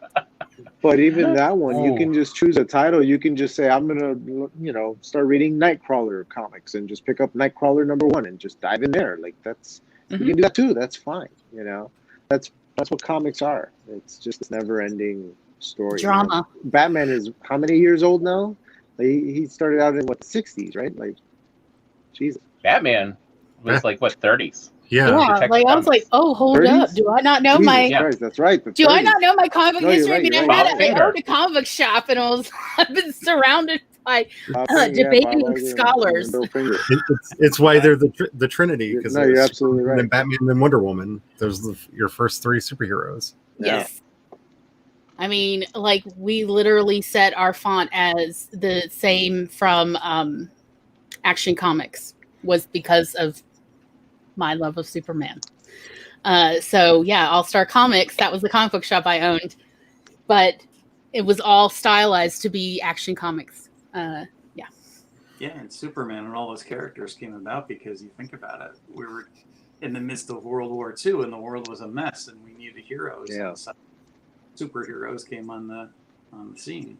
You can go back and find old Saturday matinee movie serials of Superman, Batman, and so many different characters, and they're they come with kind of a warning because they're definitely steeped in the period that they were made, but interesting if you want to go back that far and watch. Gloria and I were actually talking last night about Spider-Man and how Spider-Man is always very topical for when it's written. And one of the things you can use Spider-Man to show in the older comics that it's a different world now was Spider-Man. I don't think they actually really brought it up till the 80s, but how J. Jonah Jameson employed young Peter Parker while he was in high school, just because he knew the kid needed money, and he could occasionally use an image, but he paid him for all the images because he knew he was supporting his elderly relative, and it was just them. And Tom and I talked about, so y'all, after I graduated with my education degree, for a variety of reasons, I went back into journalism. And part of the classes I took had to do with the very beginnings of American journalism and newspapers. And how the perception of small American newspapers and the relationship it had with its community is very much exhibited in the early Spider-Man comics, where you've got a supervising editor and they're really looking at what is best for their newspaper, but also their readers, and the readers communicating back what they want. It's a dynamic relationship, and that is shown in the early Spider-Man comics. Again, to reflect the experiences of the writers and editors from their growing up, their generation growing up. Now, it would not make sense now to Gen Zs. They would not understand, where most newspapers in America are owned by enormous billionaire conglomerates. So they wouldn't understand where you've got an editor who is paying you, even though you're not necessarily bringing in what they can publish, because they're trying to keep you on the payroll to keep you available. Because I see something in you, kid. They wouldn't understand. But I literally had that personal experience growing up in small town Mississippi and Alabama, of literally having those kind of experiences with editors who are like, there's something in you, kid. Just keep writing and eventually we'll publish it. And it's like, okay, well, if you're giving me money, I'll keep trying, sir. That sort of thing. But it wouldn't make sense. That was a pretty good Stan Lee you just did there. Well, yeah. I'm sure we're related. So, but that was it. So, the Gen Z wouldn't understand that anymore, and I understand why. So what I love about Spider-Man is it stays topical to the current time period. So it's constantly able to hook in new readers and new fans. And I think it's important to keep that franchise going and keep it relevant to readers. There, I'm putting the soapbox down. Keep talking. I will be back here. Just know that I'm here. If anyone needs me, drinking my ice water. And I hate to keep going back to the business model here, but I mean, this is what they're trying to do here. The end goal is to funnel everyone into Disney Plus. I mean, that is the end goal. Let's be honest. Yes, it's about money. That's the purpose. So the comics only exist for them to try out ideas, see what's popular. It's a testing ground. That's why they're still funneling the money in there. When you look at how much, especially Marvel and DC, lose on their comic business, the actual book, comics themselves, they're there to test out ideas and see what works as a test bed for later content. The movies exist for a general audience to try to draw people into that funnel. That's what they're there for. And this is the problem I think we're feeling with the Spider-Man movies. Is Spider-Man is such a particular character, but they need him to be this broad, general character that can appeal to everyone, whether they care about superheroes or not. It needs to be as broad as an action movie and as specific as a superhero film, so they can get that money into the Disney Plus. Get all the money. Just give us the money. And that change in the way that they're thinking about the characters is really showing up in what we're seeing. That's the difference between Into the Spider-Verse. Sony wanted to show that they could make a good movie, so they hired Lord and Miller and said, I don't know, you make good movies, make a thing. They're like, we got this one-trick pony. We've got a new outfit on it.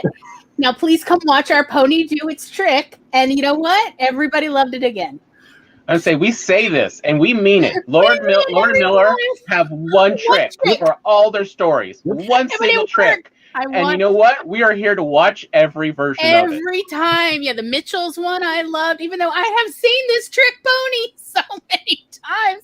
Ninjago, I am not the demographic. I still love the one trick pony. I will watch it every time. Clone High's coming back, y'all. We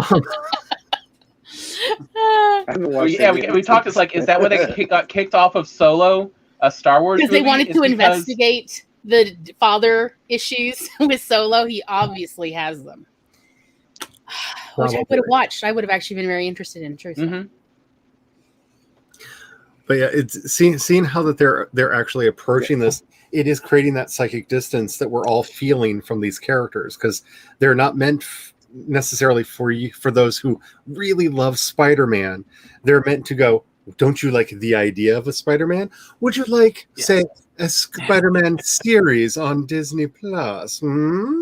Let's, that's you actually give me a great idea about, thinking about it, the MCU movies, I think, tend to be, that most people enjoy, and the MCU movies that I personally, it's just me, kind of feel fall flat.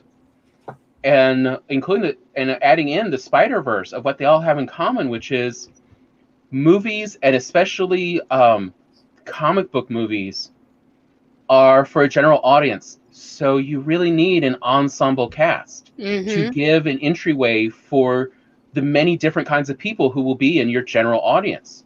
Versus a comic book is far more of a personal introspection about how one person deals with their world. It's easy through those comic panels to explore the perception through a single POV. But you make a good point there, Tom, that I haven't thought about. But we see all the MCU movies. We were talking about like Thor. Thor is a great spice to add to any story, any group he's in. He's kind of flat on his own. He is, one note type of character. He needs in the Loki MCU at the very least to offer counterbalance. Yeah, he has a hard time carrying a movie by himself. He needed, all the Earthlings, the three, Kat Dennings, Natalie Portman, and something Scandinavian. What's his name? In there, me. This is my joke. But he needs a group of people, because on his own he's a bit heavy. He's a bit much to handle. But yeah, if you're trying to do a more general audience, Thor is a difficult sell. But as a group, Thor's a great sell, a great addition. Like, yes, Thor's going to be there. Oh, this will be fun. Get the popcorn, kid. And like Into the Spider-Verse, we saw like they made an ensemble, so you actually had multiple POVs to kind of get into the story. I mean, I love that they had Spider-Gwen in there. I thought she really added, as well as Nicolas Cage's Spider Noir. Is this red? How about this one? They give such a different feel in the story for how others would approach the same problem, that for a general audience, we get a better scatter plot. Yep. But in the MCU Spider-Man movies, we stay so focused on Peter. We don't really have a lot of other characters during a lot of Peter's activities as Spider-Man, especially, to give those alternate approaches that, unless you are that specific target demographic for this version of Peter Parker, it's a bit harder to stay with it. I hear what you're saying, but at the same time, I also feel like one of the main reasons why they cast so young with this Spider-Man, and why they started the movie so early in his career as Spider-Man, is because he has nothing but room to grow inside the MCU. And if Tom Holland sticks around for movie after movie after movie, and if his character continues to grow with the audience, then we could very much end up with something similar to what we have in the comics with Spider-Man that grows up with his audience. Similar to what you have with Harry Potter, with a character that grows up with his audience. And when it all comes down to it in the end, years down the road, and we look at Tom Holland's run on Spider-Man over the course of 15 films or whatever he ends up doing, I'm sure that it's going to end up being a much more complete and layered and nuanced story. We're just getting started with this Spider-Man is the way that I'm looking at it. And while he seems very incomplete, he has nothing but room to grow. I say he's still developing, his character a lot. Well, see, and you have the same thing for Thor. Thor in that first movie is very different than the Thor we get in Ragnarok, and we see Thor and the Avengers. Like, they still kept playing with and changing that character around until they found what really resonated in a more general, universal way. And that part they are good at. They do not just try to go like, no, we wrote him this way, we're going to stick with this, one single type of character. They do keep playing around until they find what really works. The same is true for Scarlet Witch. They allow for the evolution of the character, absolutely, especially based on what the actor brings to the table. And when they figured out that Chris Hemsworth was actually very funny, they started making Thor funny and giving him room to be funny. And Adrian just hit on the thing that I was going to say. Like, if you really want to understand what these movies are, they are the Harry Potter or the Percy Jackson of the MCU. They follow the storyline beat for beat in both of the movies, and I'm expecting it to be that way in the third one as well, where we're seeing him go up against his foe. I mean, they're just hitting all of the beats of that YA protagonist that you would find in those stories. Just except for he's a Spider-Man, not a wizard. Like that's the distinction that they made. But yeah. Wands, web shooters, it's interchangeable, right? I think Charlie and Adrian are both right, and to a degree, they have points. If we keep seeing Tom Holland playing the character, yes, the actor and the story will grow. That would be the ultimate dream. But I think, like, was it Charlie or Tom that said you get something that's something like Thor and something like Spider-Man. I think what Disney does, it's a bigger ballooned out version of what Hollywood does in general.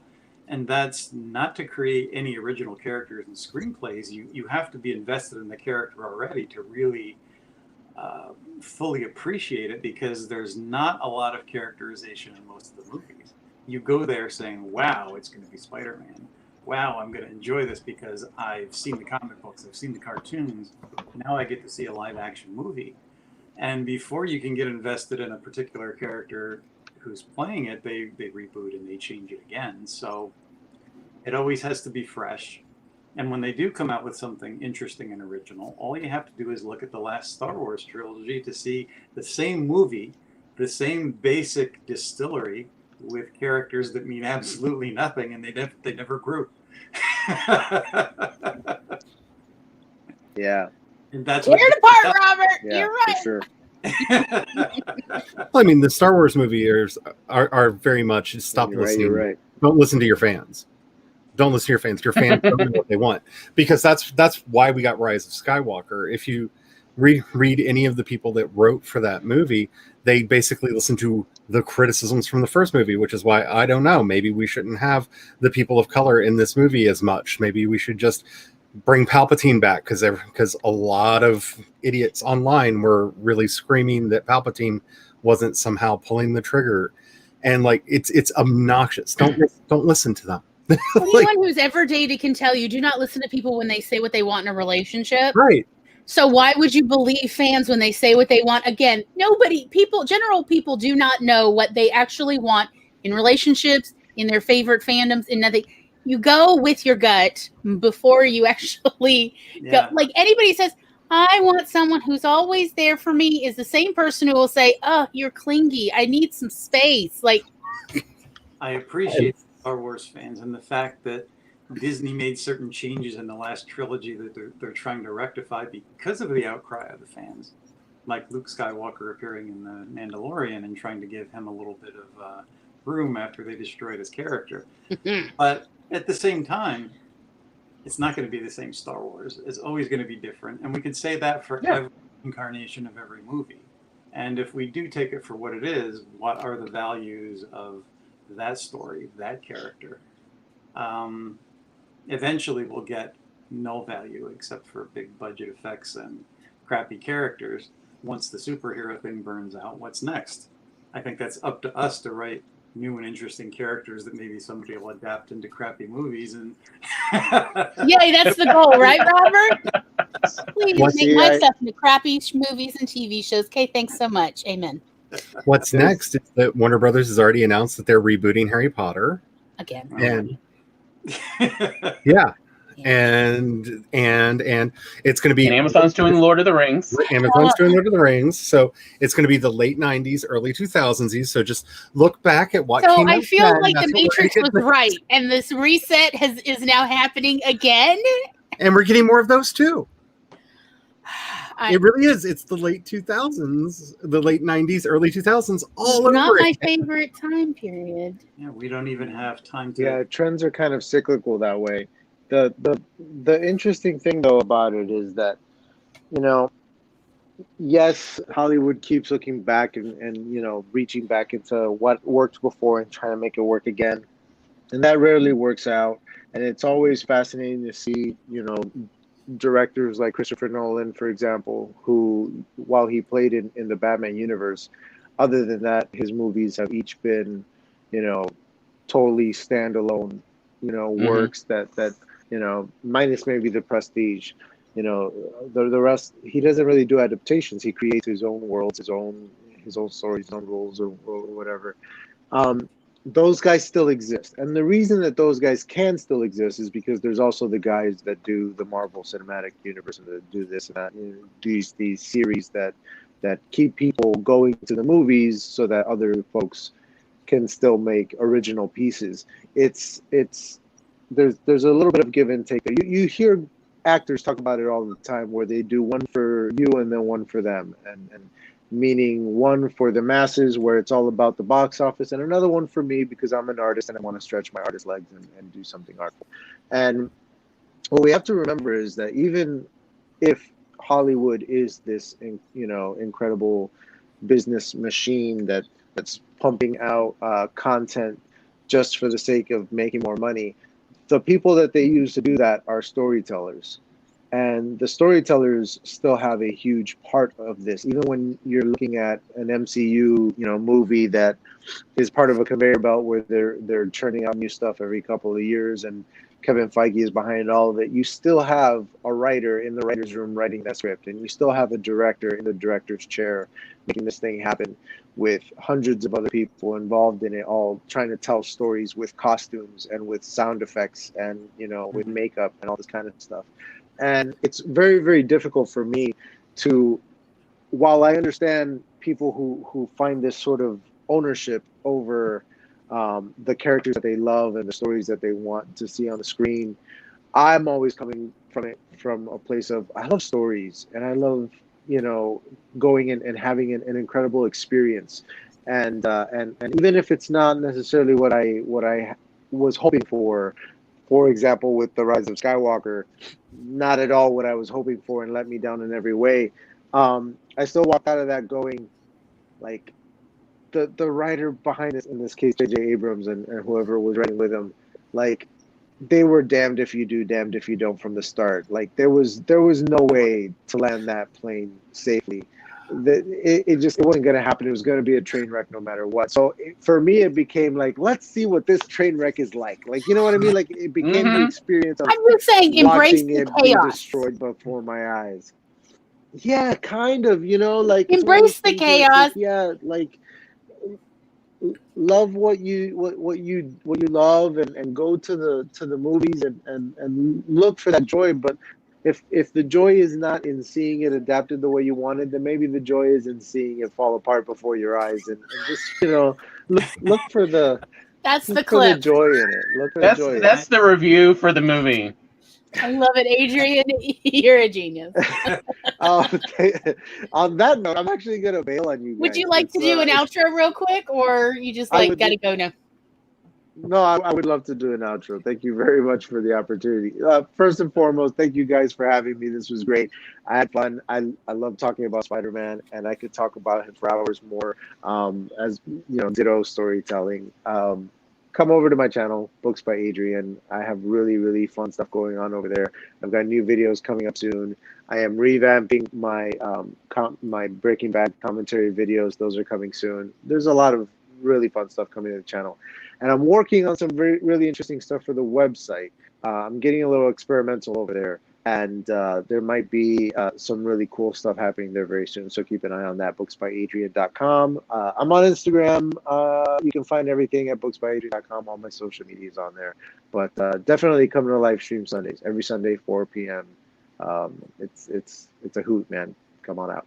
And that's it. Thank you guys so much for having me. Thank you so much for coming, Adrian. We loved having you. Cheers, and have yourselves a good night. Thank you. It was my pleasure. Thanks, guys. All right, bye-bye. So here's a thought, Robert, since you've definitely had to spend a long time in the world of Spider-Man, what are the things you'd like to see, you know, happen either in the stories or in the movies with him? Like, what do you feel like the character, you know,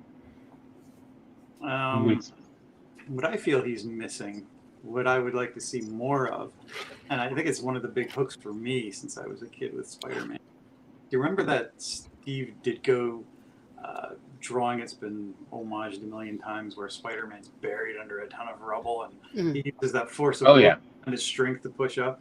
It was also done in, I think, after the death of Gwen Stacy, we saw him all depressed, and he's getting beat up by like the new version of the Spider Slayer, and he's defeated, except for that moment he realizes he's really in love with Mary Jane, and the will comes about, and he breaks free, and you don't have that in the movies. You have the legs pop out and it saves him from falling off the ship, and he says, wow, where did that come from? In reality, he would have fought against that, the G-force, and through that force of will, found the strength to get himself up there and do the job without the gadgets. To me, that's Spider-Man. And without having that and finding that inner strength, what does a hero have? Yes. That's the real question, though, for me when it comes to superhero movies is, do the characterizations that we've come to know about them matter anymore, or are they just an icon that can be used however the movie studios want? Because Batman is the world's greatest detective. He hasn't been that in cinema my entire life. No. Like a little bit in the first Tim Burton movie, where you kind of see him like trying to put together who the Joker is, just a little bit. But other than that, like, we've completely lost that. He's a suit.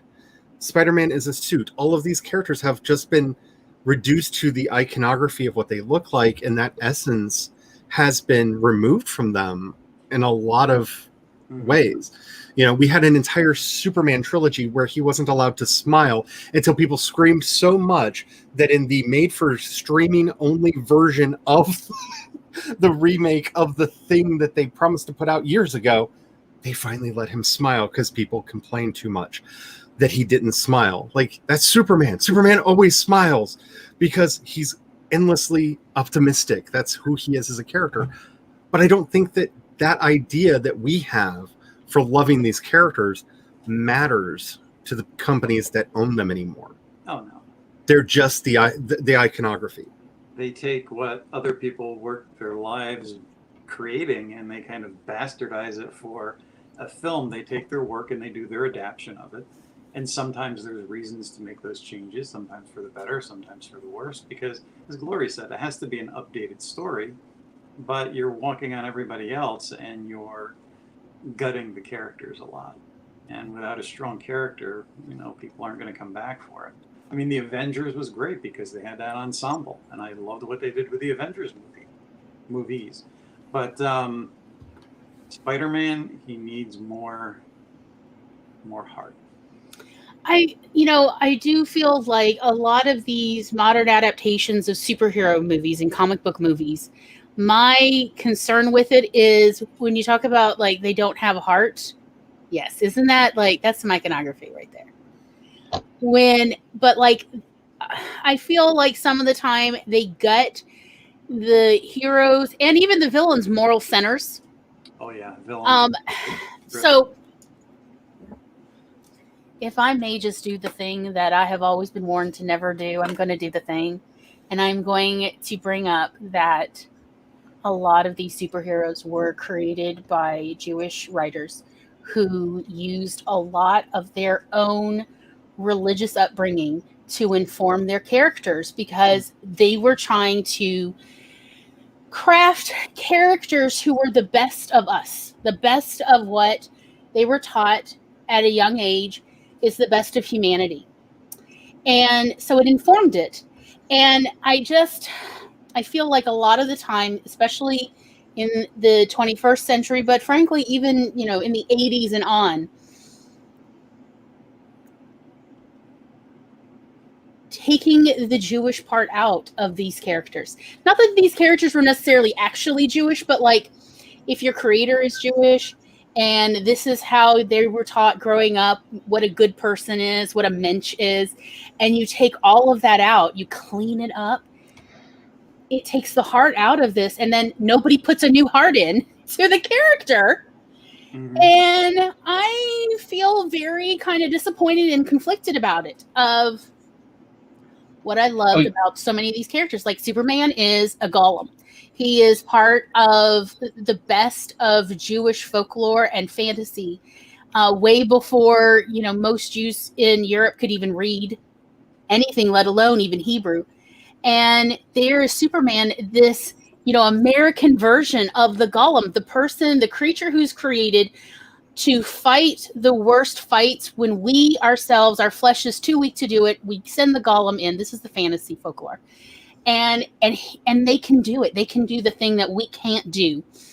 And there's Superman, and that is what I loved as a child about Superman, and that is what I admired about him, but that is also where I saw the fault in Superman, because he's not human. In fact, he is a true foreigner. My goodness, could they have felt some connection with that? And I understand wanting to recreate Superman and all these characters in, image of more of the writers of the late 20th century, early 21st century. It's fine to take that heart out and put in a new heart, but nobody's putting in a new heart. So the Tin Man has no heart. I'd say they're just talking now about that for the next X-Men movie, Magneto will be played by a black actor. All right, that's great. But are you going to change Magneto's, inner drive from being, a victim of the Holocaust and how, that played out the long-term side effects to a different origin for Magneto for why Magneto acts this way? Or are you just going to skip over to, we're just going to forget that's, what drives this character, and we're just going to have him act like a psychopath? Eventually, I think when you get too far out from the Holocaust, and Magneto would have to be too old, he'll have to be rebooted and reinvented. Yeah, and that's fine, but if they put a new drive in there, don't forget you need to give them a drive. Yeah, and you need, they were. From religion to mythology, they are the modern champions of everything that stories originally stood for, and what good and evil, the battle between the good and evil stood for. And without a good villain, as you said, the hero is nothing, because that's the other half of the equation. About Spider-Man, all of his villains were everything that Peter Parker could have been or hoped to be. They were scientists. They were experiments that went awry. They were everything he could have been if he were a really nasty character that turned out not to have that great responsibility. So you take away the great responsibility, he could be Doc Ock or anybody else. I don't think that the modern superhero movie has anything to do with good and evil. It grew out of that triumphalist power fantasy action movie of the 80s and 90s, and then got super suits put onto them so that they could do more extreme things, and we can explain it away because they literally can't be harmed. Stop complaining that the explosions never hurt them. They're superheroes. The explosions can't hurt them, okay? Like, it just seemed more like a veneer that was put on those 80s and 90s superheroes so that the complaints that, well, a human couldn't survive that. Well, they're not human. Thank you very much. Can we just continue with our triumphalist power fantasy now? And there's no room for morality in those stories. With Pfizer, calm down. She's fine. She's just being a drama. We're very happy. Yay. Immunization. We're very into it. Yay. But yeah, what is the point of good being good if there is nothing of which it is striving against? Well, isn't that just boring? There's no conflict. Look at the Rambo movies, right? The first movie is complex and just complicated because who's the hero? Who's the villain? You see John Rambo's struggle is so written on the page because he doesn't even know who the heroes and villains are. He doesn't see himself as a hero. He doesn't know. Nobody knows. Part 2, I don't know, he's just a good guy because he's shooting the people we don't like now. And it just devolves from there, right? That you can see, like, we tried that, and what we got out of it is people liked the character and Sylvester Stallone playing him. So let's get rid of all those pesky, like, inner turmoil and, qualms and good. And he's just going to shoot things. You can watch it happen in real time in American cinema. That I just don't think that it's not that I don't want them to care. I just don't think that they care about morality and character because it's about the spectacle and the explosion. They don't. I find that very concerning. Like, that is what appealed to me as a child, was the morality of, we do need to strive for good. There's a reason we need to. People deserve to live safe and to sleep comfortably without worrying that they'll be killed in their sleep. Oh, sounds so familiar. And if we are not valuing a moral center, what are we valuing then? Please don't let it be money, because that we've. Yeah. This is what makes the streaming shows so different, though, is you can't just have spectacle after spectacle after spectacle, because it gets boring, it gets tiresome, especially on a weekly basis like that. So you have to give us a character. That character has to have a problem that they're wrestling with, and we're going to see how they get to some kind of a solution with that because of the episodic nature of it. And I don't know if we anytime soon get to a place where the movies are going to wrestle with those issues like that. No. Again. What is such a short time period to condense that into of just 2 hours? Mm-hmm. I mean, a movie is definitely closer to a comic book in that it's for just one premise. It's for one thought. We're going to play it out. Mm-hmm. And we got to finish it. It's been done well, though, where we had a hero and a villain that were both characterized, and they both kind of grew together. But, yeah, when the villain is absent, that is what Hollywood is doing. I mean, Charlie's absolutely right. But, without a villain, then you're back to the Star Wars trilogy where there's no concrete villain, and you have to bring in Palpatine at the last minute. There's nobody to fight against, so they don't. I mean, I was actually looking forward to, after that first sequel movie, number 7, of, all right, who is Snoke? What's Snoke really doing and leading up to? And then, for the next movie, they're just like, and he's dead. With no fanfare, just dead. I'm like, he didn't even have to really fight to kill him. I am so let down by this. I know I'm the only person in the universe who thought that was the greatest thing that ever happened in Star Wars, because I'm tired of the big bad. I am tired of the world ending. Oh, but come on, Snoke's death reminded me of what's his name, Pee Wee Herman in Buffy the Vampire Slayer's death scene. Paul Rubens, death. Oh, it was very much like, did they just pull a Buffy on me? And as a fan of Flash Gordon, I'm here for that. You know what I'm saying? Like, I'm not I know, like I always say about my own writing, I know the kind of trash fires that I'm building. I just hope that you're warmed by the same things that I am. Okay. All right. So here is my Charlie. I respect your intelligence and your thinking, but here is why I disagree with Snoke. And it's simply because two trash piles arguing at each other is all I see right now. From Fraggle Rock. Yes. Tom just versus two sentient trash piles. All right, go for it.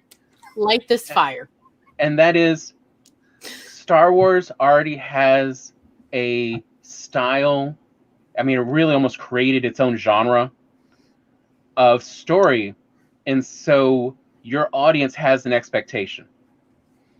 And you can twist the expectation, you can subvert the expectation, but you need to recognize that's the expectation they're going in for that particular story.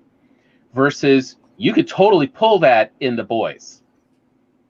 Because we know that this is The Boys? Yeah, the Amazon Prime show. Okay. Because we know that this is an alternate take on this entire appearance. And it's that... Oh, we lost Robert.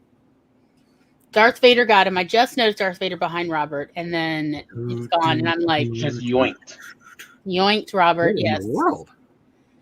That's the 5G pooped out on him. Oh, no. Yes. But I mean, but and that's my view of just you have an audience expectation built up from all these previous ones that, and you're just extending this particular one. Now, if you change the story to a different one, totally. Let it be, but it's like a Spider-Man movie, and you're just like, well, that was another thing. All right, you have 2 Spider-Man MCU movies. I don't believe this Spider-Man has a spider sense. Yeah, what is up with that? Like, they literally talk about it in the beginning of the second movie where Aunt May's like, did you feel that with your Peter tingle? And he's like, please don't ever call it that again. But, like, he doesn't seem to have any spider sense, and I feel very conflicted about this of, like, Look, moral centers aside, where's the spider sense? Where's my Spidey sense? I mean, that is actually what drives. That's what keeps Spider-Man alive. Is his spider sense. He should die by all rights. We know this. This is part of our helping our suspension of disbelief. Is that there is a psychic superpower that keeps Spider-Man alive. Other than that moment in Infinity War where they use it to justify his getting brought in, like, where is his spider sense? We have 2 movies without spider sense, and he can barely stick to anything. Again, I'm like, what happened to all of Peter's powers now? Discussed whether the people involved in writing these stories, and I include like executive producers or whatever in this, but if like any of the people involved actually liked the Spider-Man character to start with. Because it did not seem like anybody was into Spider-Man who was involved in the storytelling of these 2 movies. Because sometimes they almost directly conflict with, hey, Robert, they almost directly conflict with how Peter Parker is portrayed in the rest of the MCU. I really want to see the contract that Sony and Disney, the parental rights sharing agreement that they wrote up. And I wonder what, if any, terms they put on the use of Spider-Man and his powers. Like he can't have Spidey sense. That's ours. Sony's like, nope, it's in our contract. Can you see? Well, I can't imagine Sony being petty about anything ever. Oh, are you kidding? All corporations are sociopaths.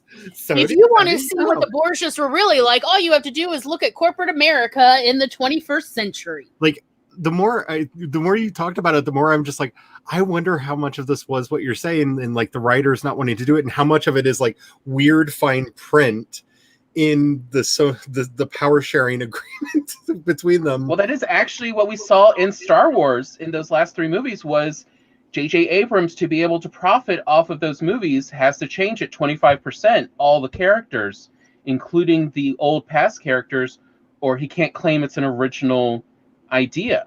And so again, they have to change so much to get past this qualification of original character IP with the same name.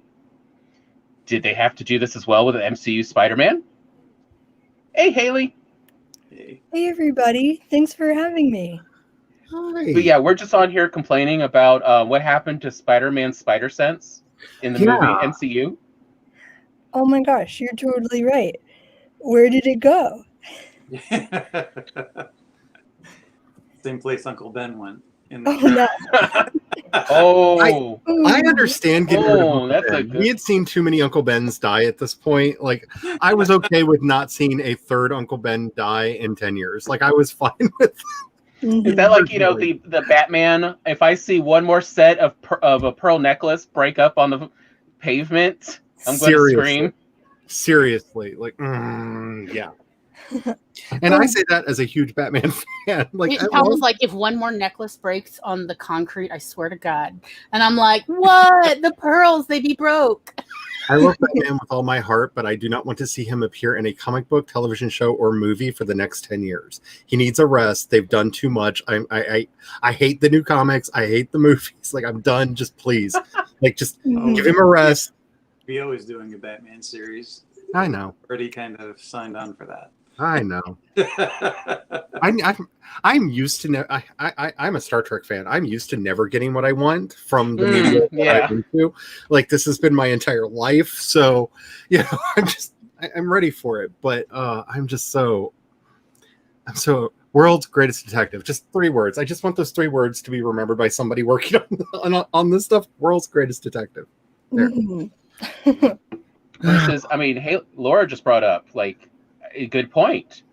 They Spider-Verse completely reworked, but still actually pulled off the uncle storyline for Miles Morales. Mm-hmm. Ooh, yeah. Mm-hmm. Yeah. Right. That was his Uncle Ben. Yes. I'm just realizing that. You did a wonderful job of it, too.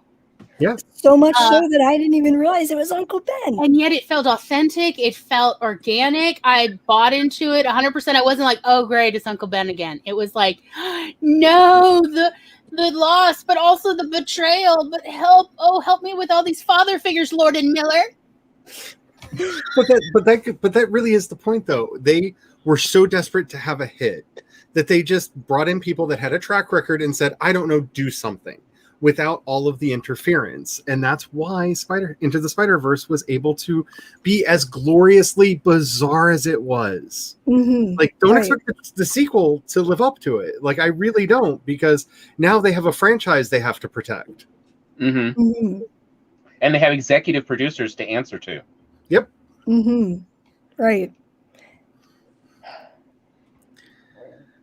Like, they really didn't care. I mean, they honestly, like, if you listen to any of the interviews that Lord and Miller did on that, they were just like, hey, what if we did every frame like it was an old school comic panel with all the stuff in it? And we pitched the studio and they said, I don't know, whatever, just make it work. And I'm just like, I can see that conversation happening because they just wanted to hit. You make hits, whatever. You think that'll work? Fine. Make us money. We need the money.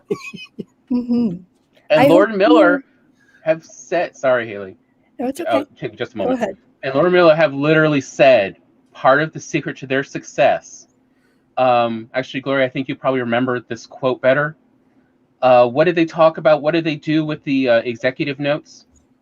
Oh, they laugh at them and throw them away? I don't remember, actually. Yes, but they do that. But then what do they do? Like, how do they handle the executives? Remember, like, they actually have a method.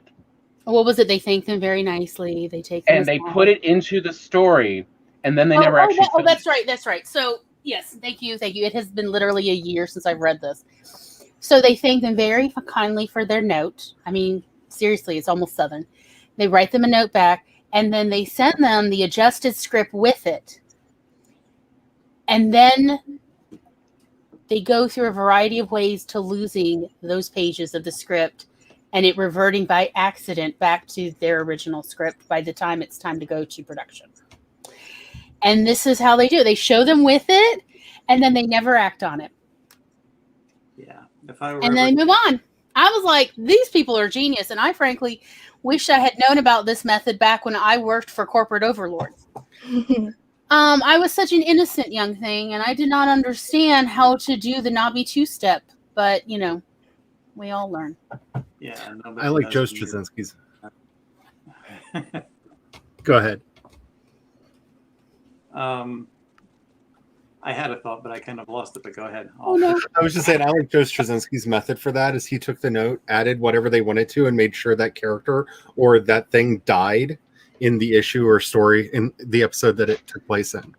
It's like, oh, so we need a Top Gun pilot in this series. Sure, fine. Here they are. Aren't they wonderful? Don't you love them? Oh, crap. Their ship blew up. Well, I'm sorry. Like, somebody had to die to show the stakes. I mean, good thing we had that super cool ace pilot that you insisted me putting in here. Like, yeah. Oh, yeah, that's what I was thinking. There was I can't even remember who the director or the writers were of this movie, but they were saying, if you have a great idea, don't put it in your first script because you're going to expect those changes. Save your best for last, so when they want those changes, you eventually are building up to your own idea anyway. It's almost like you're crafting a story in your creative work as you collaborate with others. Yes.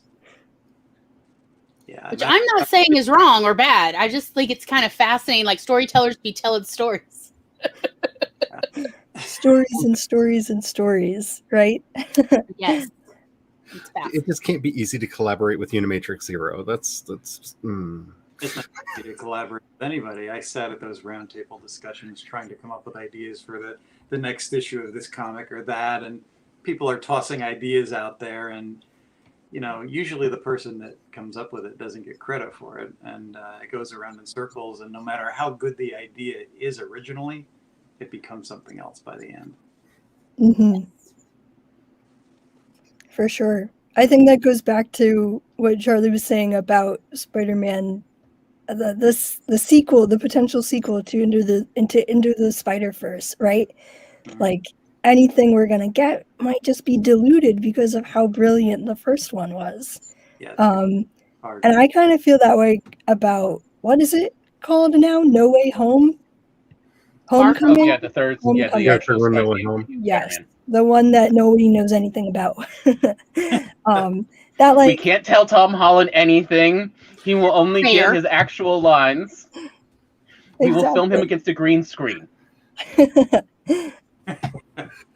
think they're going to start doing that with Mark Ruffalo too. Yeah, those two. Can't keep a secret to save their lives. I mean, I'm sure it makes them excellent in relationships. Just terrible when trying to keep a corporate secret. Have you all seen the videos of Paul Bettany with his catchphrase? Like, what is it? It's snitches get stitches, but he keeps saying it wrong. It's like snitches end up in ditches, and then it's evolved into snitches get stitches end up in ditches, and there's this whole compilation of just Paul Bettany saying that in interviews when people are going to drop potential spoilers about the projects, and it's just so hilarious. Paul Bettany trying to be menacing is a mood right there. Mm-hmm. It is not natural for him. No. Mm-mm. No. Which is what works so well in WandaVision. Yes. Other than I keep looking at him going, Grandpa? Charlie knows I'm right, because, like, do you know how old I am? I remember Paul Bettany in A Knight's Tale, and he was not that young at that point, because I remember reading articles about him complaining about his knees in that movie. Oh, no. Oh, yes. Yeah, he signed on. He had to adjust his C's. He was like, I can't. Yeah, I didn't. And I think Marvel's just like, but we look at the contract amount. And it's like, okay, maybe I will update my contract for the Vision role.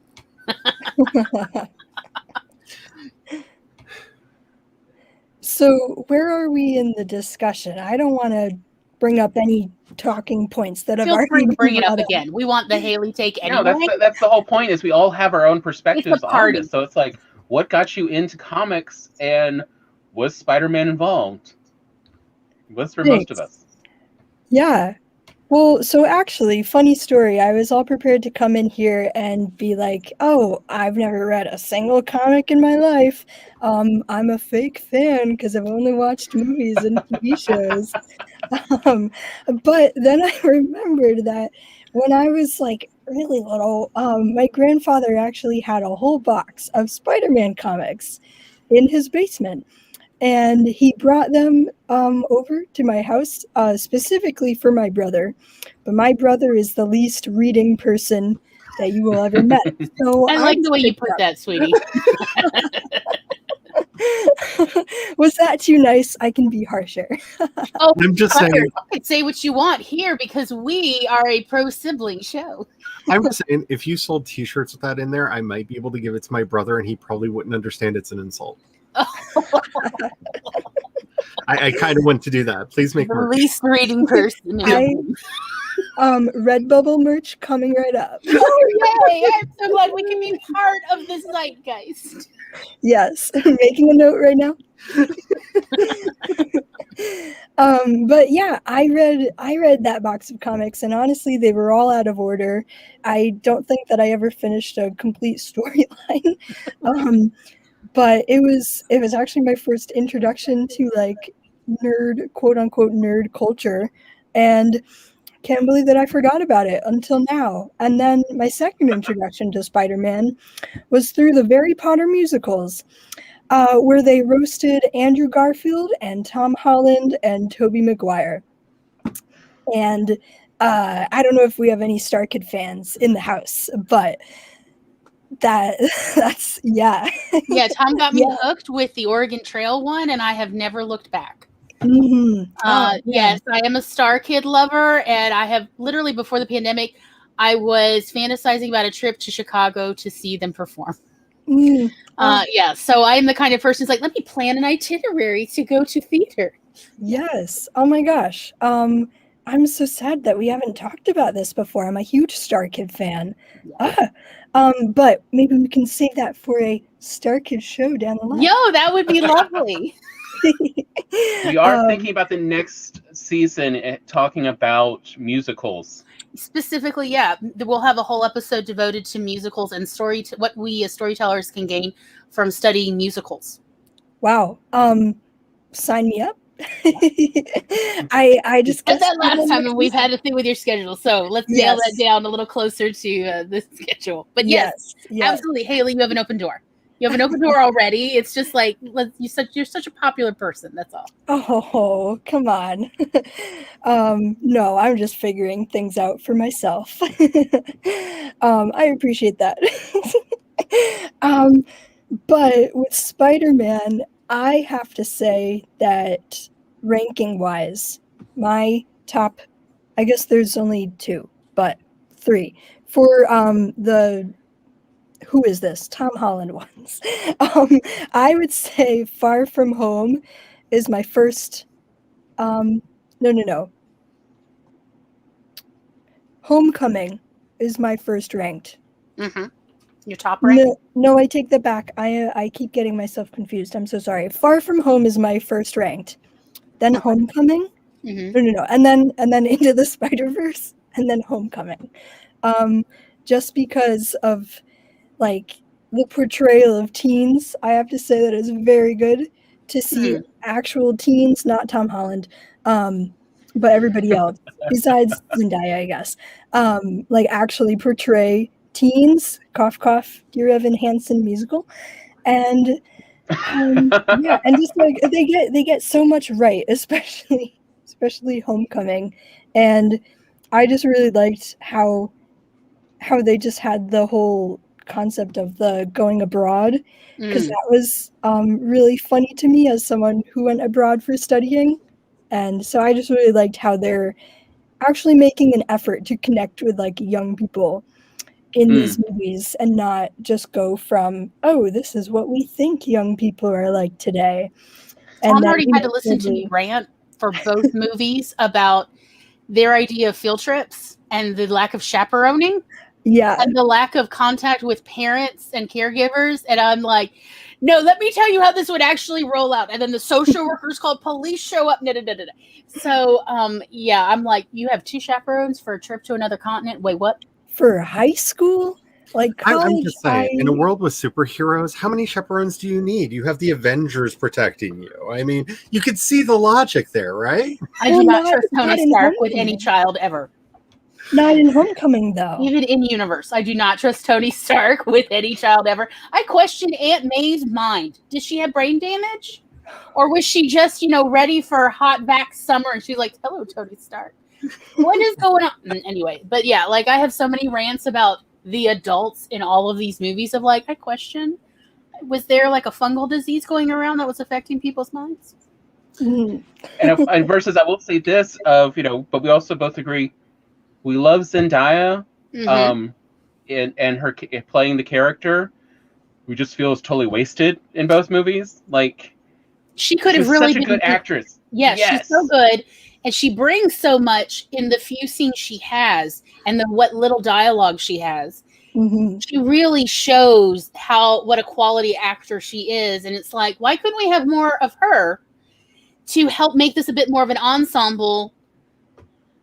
I would have really been here for that. Mm-hmm. For sure. For being who didn't love that line about, you don't even have detention. What are you doing here? I just like to draw people in their moment of misery. And she's drawing the monitor. I'm like, girl, you are it. Yes. Savage. Love it. Yes. Who I wanted to be in high school and who I never was. You were too sweet. That's the problem. Oh no, I was too in the corner, like surrounded by my weird bat cave of friends. I feel. Are you when you say bat cave? Do you mean Arkham Asylum? What are you? And we were all like sitting in the corner of the room, in the back of the room, listening to Ministry and Christian Death. That bit of a bat cave. Nice. Going back actually a while to Adrian talking about how he had really enjoyed a lot of stuff that came out of the Clone Saga, that they kind of had adapted and taken and gotten to play with a lot of ideas. I feel like what we really end up seeing with Spider-Man, because Spider-Man stays so topical, is you can add on a lot of things to Spider-Man, and that's fine, but you always have to remember what is at the core, and the core is whatever is never changes. You know, Peter Parker is intelligent, always fighting against the odds, and is lucky to live. Mm. And so you can add on, you can take away throughout these stories, but you need to always remember what is the core of that character. Is inventive, needs to have heart. Agreed. I absolutely agree with you, Robert. You totally got it. So I think that says a lot about what we as storytellers should take away from that. Has to do with understanding our characters, really understanding what are readers going to connect with out of the primary and even secondary characters, and what are their core motivations before we necessarily get fully revved up and writing their stories of what are their core motivations. This can inform a lot about where we take their stories, but not if we don't already have a clear idea of what are each of these characters' primary and secondary strong motivators. Because like Adrian pointed out, we've had Peter Parker grow up. We've watched Peter Parker across the ages of young teen to in his 30s, and people have still been here to read those comics. Like, they like the concept of this character and what drives and motivates this character. You know, it's not we have to keep him at this age. Spider-Man really shows there is an investment in this character's motivations that speak to people. I definitely agree. Like, I think that's the single most important part of any story that anyone's trying to tell. Motivation, character motivation, and also their through line, what's driving them to make the choices that they make within their setting, even though, they're ostensibly trying to create a superhero story, and they're trying to make it like all action and all fun and everything. But what's the deeper message that they're trying to actually connect to, that they're trying to actually have the audience connect to? Which is actually coincidentally what I was just teaching to my playwriting students. Go on, Professor. We were just really talking about, like, anyone can have lines on a script. Like, anyone can say anything and describe what's going on and what they're feeling. But if the audience doesn't connect to that, if those feelings don't like resonate throughout the script and create a through line, connecting all the scenes and what the main character wants to, like, the reaction that the script and the story is trying to get out of the audience, then what's the point? And I feel like Into the Spider-Verse did a great job with that. They knew exactly where they were going. They knew exactly how they wanted to tell it. And I think that they didn't shy away, like you said, with the weird fun parts, with all the animation, with all the kooky jokes and everything. And even using music to craft the energy in each scene and each smaller arc. They did craft it quite well to, like, let me know how I'm supposed to feel. Do not leave it up to me. This story is moving fast. I can't keep up, so just tell me how I'm supposed to feel through various flags, if you will, like music, visuals, and then certain moments of dialogue or tags, if you will, in their language. And they keep repeating the same theme multiple times, or as everyone who studies English lit at some point has to hear, oh, is this a play within a play? Why, yes. Yes, it is. Well, I could have got a master's degree in Hamlet, so Thomas had to literally listen for decades about this. You were saying, Robert? If you think about it, I mean, it's like Haley said, it's always about, and we've covered the fact that superheroes are taking that human conundrum to the next level of ultra experience. And we talked about Spider-Man and superheroes being like science fiction and horror, and Spider-Man is the same concept as the classic horror movie The Fly. So what you do for the next Spider-Man movie that brings all that together is Spider-Man versus the Hulk.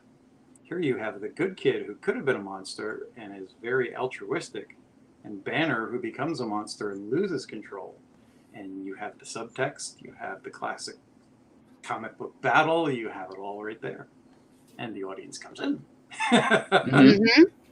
Yeah, that was earlier on. Maggie was mentioning we see a similar story of loss between Peter Parker and Bruce Wayne, but we see such a different outcome between them.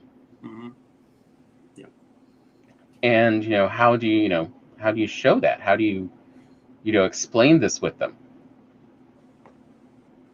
Well, Peter Parker had an Uncle Ben that taught him about great responsibility, and Bruce Wayne had parents that were very busy with their industry, and Alfred. And his and then he had Alfred, who unfortunately, while he played the uncle, he was also a servant, and so he wasn't as able to, to deliver that. I'm just here to stick with you. Or to guide Bruce in a more moral center, to help him hone his own moral center, versus Peter has had more of that guidance.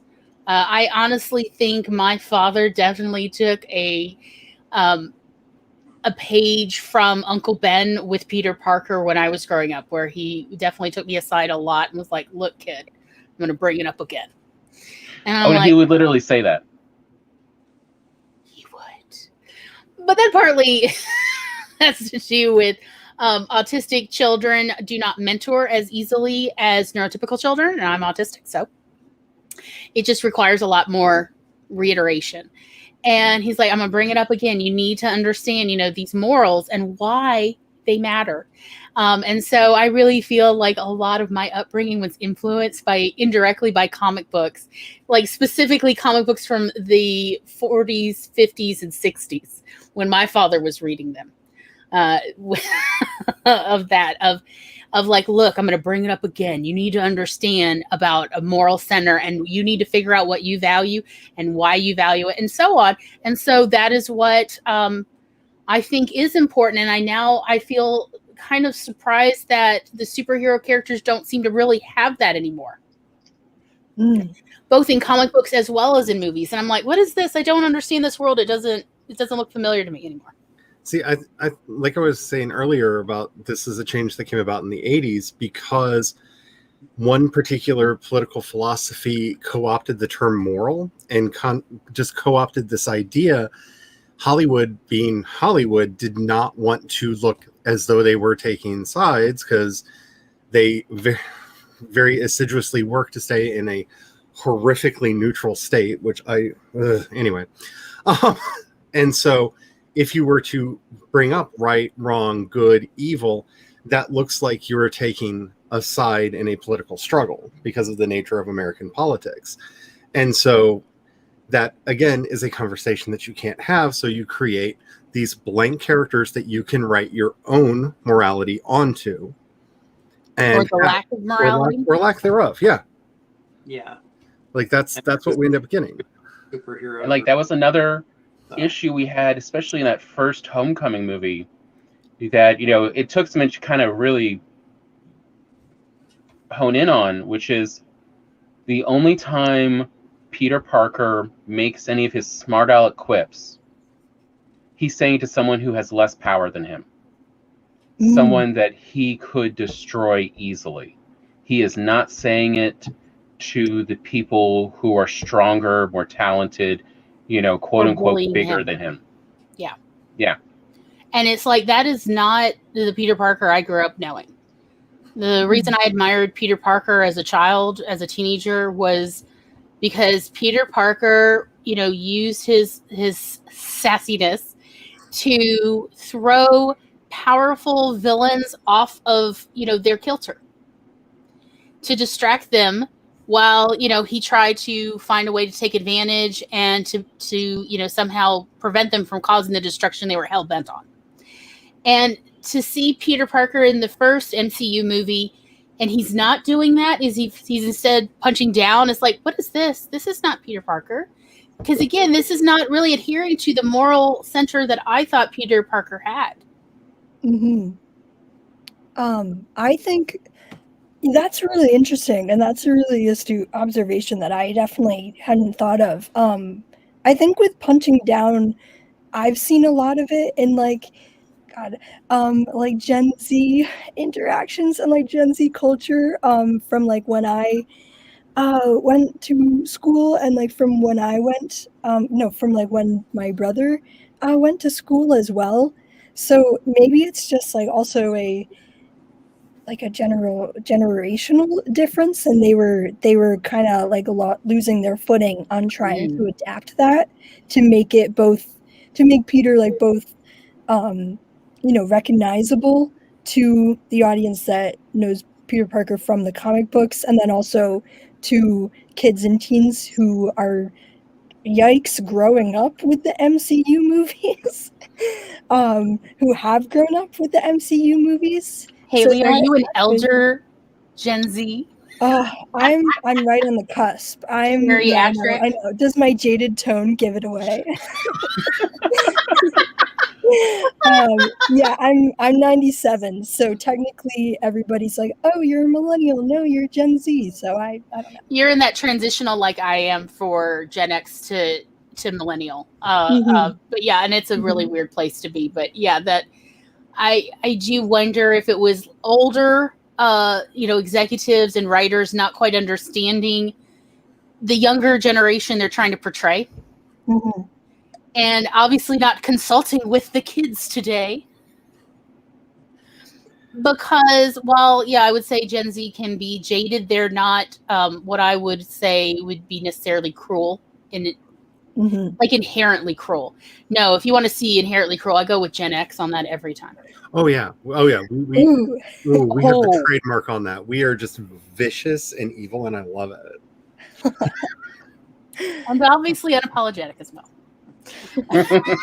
Hey, look, I told you my sense of shame died in 1994. I can tell you the story, but it's long and protracted, and not really the time for that right now. Is it not Spider-Man related? Okay, we'll come back to that. It's not Spider-Man related, and just Season 3 of movies, personal stories. And like another thing I noticed, and you could tell who was in charge of this movie was in Homecoming. At least from my perception, and it could just be what I took note and what I didn't, was that I definitely felt like the people who were running this movie were older people, because I had a far better sense within 30 minutes of this movie what was not just the moral, but also just the background of Michael Keaton's character than I did anyone else, except barely Peter. Peter had sort of kept up, toe-to-toe for the background and morals, but just barely. Like, they had put in so much more time to get Peter's stuff in there versus Michael Keaton's was far more condensed. And it's like, why am I kind of semi-understanding Michael Keaton's stance in this more than I'm understanding Peter, let alone anyone else with Peter? As my record skips again, because Peter Parker's wearing the iconography that tells you he's Spider-Man, and most of the people that went to the movie didn't know who the Vulture was. Oh no, I had no idea. Iconography. No. What I'm getting at, though, Michael Keaton's hot off his Batman is now like some guy with wings, and Michael Keaton is the poor Batman. I will go with that. Yeah, and really, what I'm commenting on here is the problem I had with the Chris Chibnall run of Doctor Who. While I think what's her name? Who's running Doctor Who? Yeah, Jodie Whittaker is actually a good actor. I like actually her portrayal of the Doctor. I don't like the stories. The person I identify with most and can kind of empathize with is the old white man companion. And it's just like, this is wrong. This is a kid's show. Why is the old white man the most identifiable with? This is weird. Other than it shows who's writing. This is a kid's show. I should be identifying with the youngest characters here more than anyone else. So what you're saying is you feel like in a Peter Parker movie, you should be identifying with Peter Parker and his friends. Yes. And you instead felt like you were identifying with, you know, an older middle-aged construction boss who got mob boss now. Mob boss who got tech, and you're like, I feel conflicted and also disappointed that I thought I was signing up for a movie where I feel like, yeah, hip kids today. And instead you're like, here I am with the Gen X people again. We've ruined everything proudly. I'm all for the villain though, because I love good villains. But I do love good villains. Oh, I love a good villain, but it's just the part of where I'm not identifying with Zendaya's Mary Jane. Although she's amazing. Or his best friend. Yeah, I can't remember the character's name. Who's also a good actor. Like, it's like nice casting there. He is a good actor. He really brings a lot there. He reminded me of a lot of your friends from that time period, Tom. I was like, whoa. Oh, I can see that.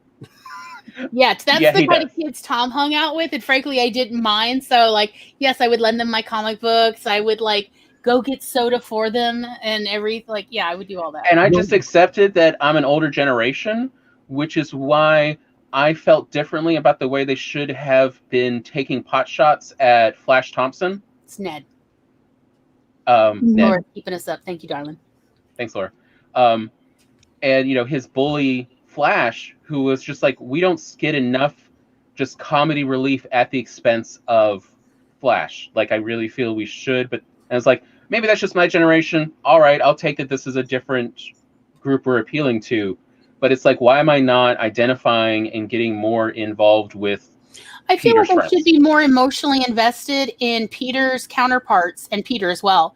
And instead, I feel more emotionally invested in the older characters, or, you know, like, and I feel very conflicted about that, since this is supposed to be a young person's movie, both of them. And I just feel like, if anything, the young characters were not given the full writing treatment the way the older characters were. And I'm like, this feels wrong. What was the question you kept asking you wanted answered that's never answered? What was it? I've slept. What is I mean, we see how much I can remember. Who is the Vulture's wife? Oh, so I have a theory that, like, is she like a senator? Why is he so worried if she finds out about all his ne'er-do-wellings? You know, like, who is she that she's the one he's scared of finding out what he's doing, and, like, he'll kill just to protect her from knowing that he's being Vulture, right? And I'm like, is she a state senator? I don't know what's going on. She must be someone important.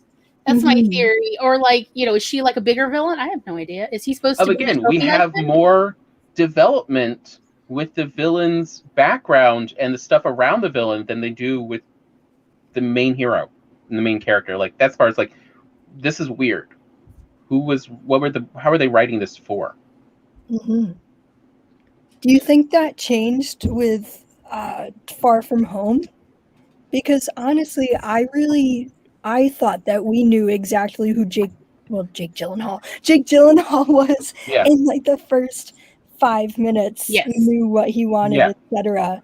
And we were just expected to pick up the pieces with Peter and know exactly where we were, like, jumping off from with Endgame and with Infinity War. So,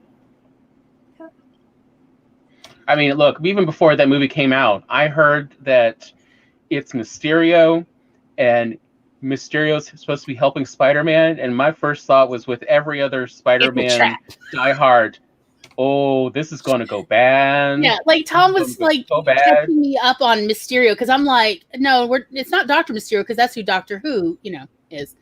Who's Mysterio again? Remind me, because, you know, I don't keep up on any of this.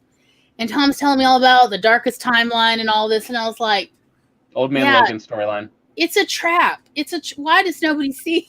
This is a trap.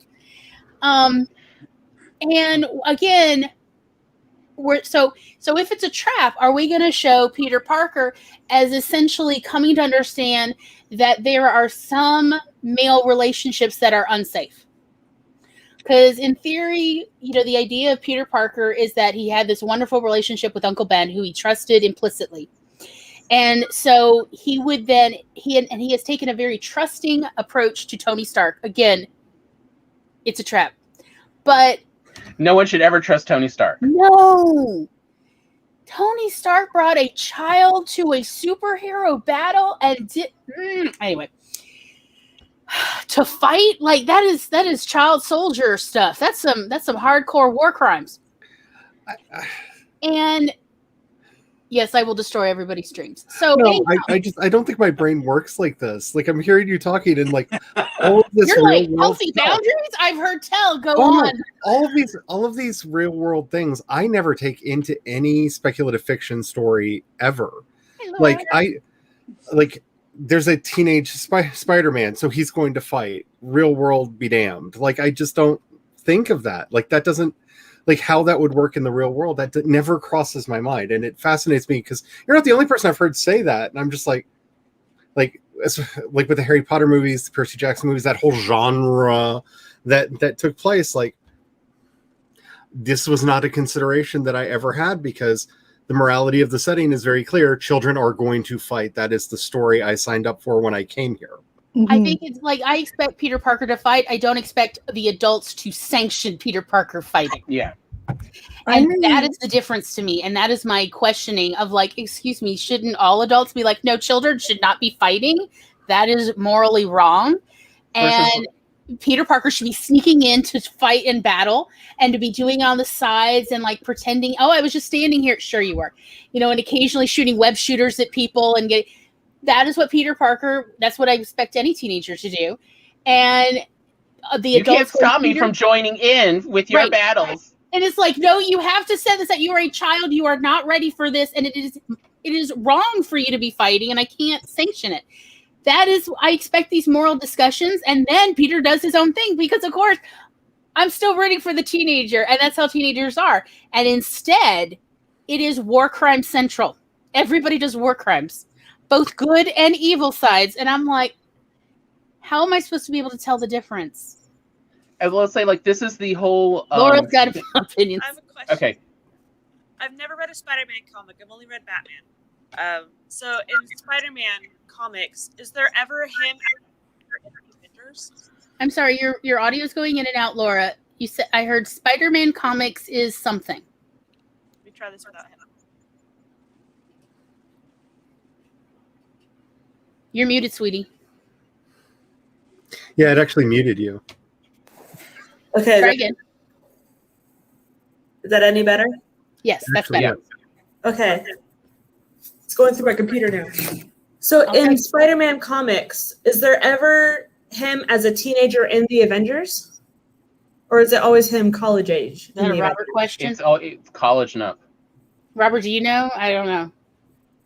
Well, like we said, Spider-Man does grow up in the comic books, but there's so many high school students that are superheroes because that's the age that people are getting hooked on it, or a little bit younger, and you're looking at the potential age that you could be in growing into that superhero. And I think that's what it was that you were talking about, Glory. It was the teenage fantasy of being introduced to a guy like Tony Stark and getting involved in all that, but you don't think about it in realistic terms.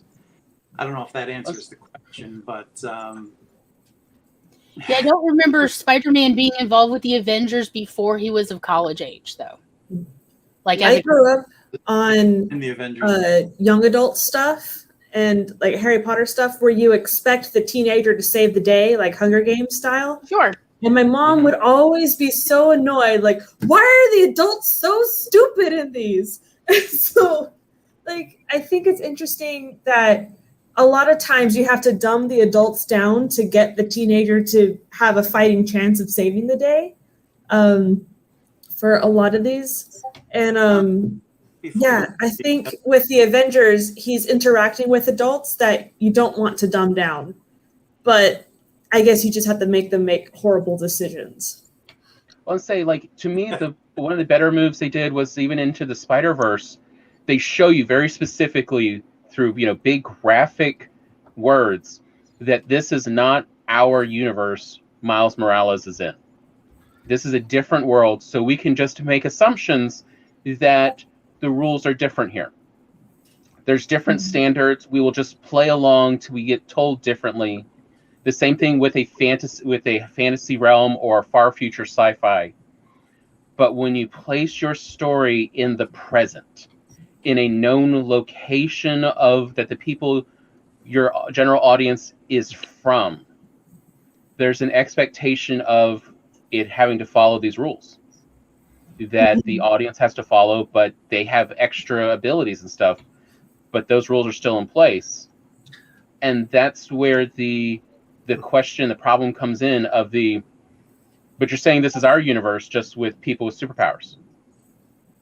That's not how our universe works. I've never experienced media like that, personally.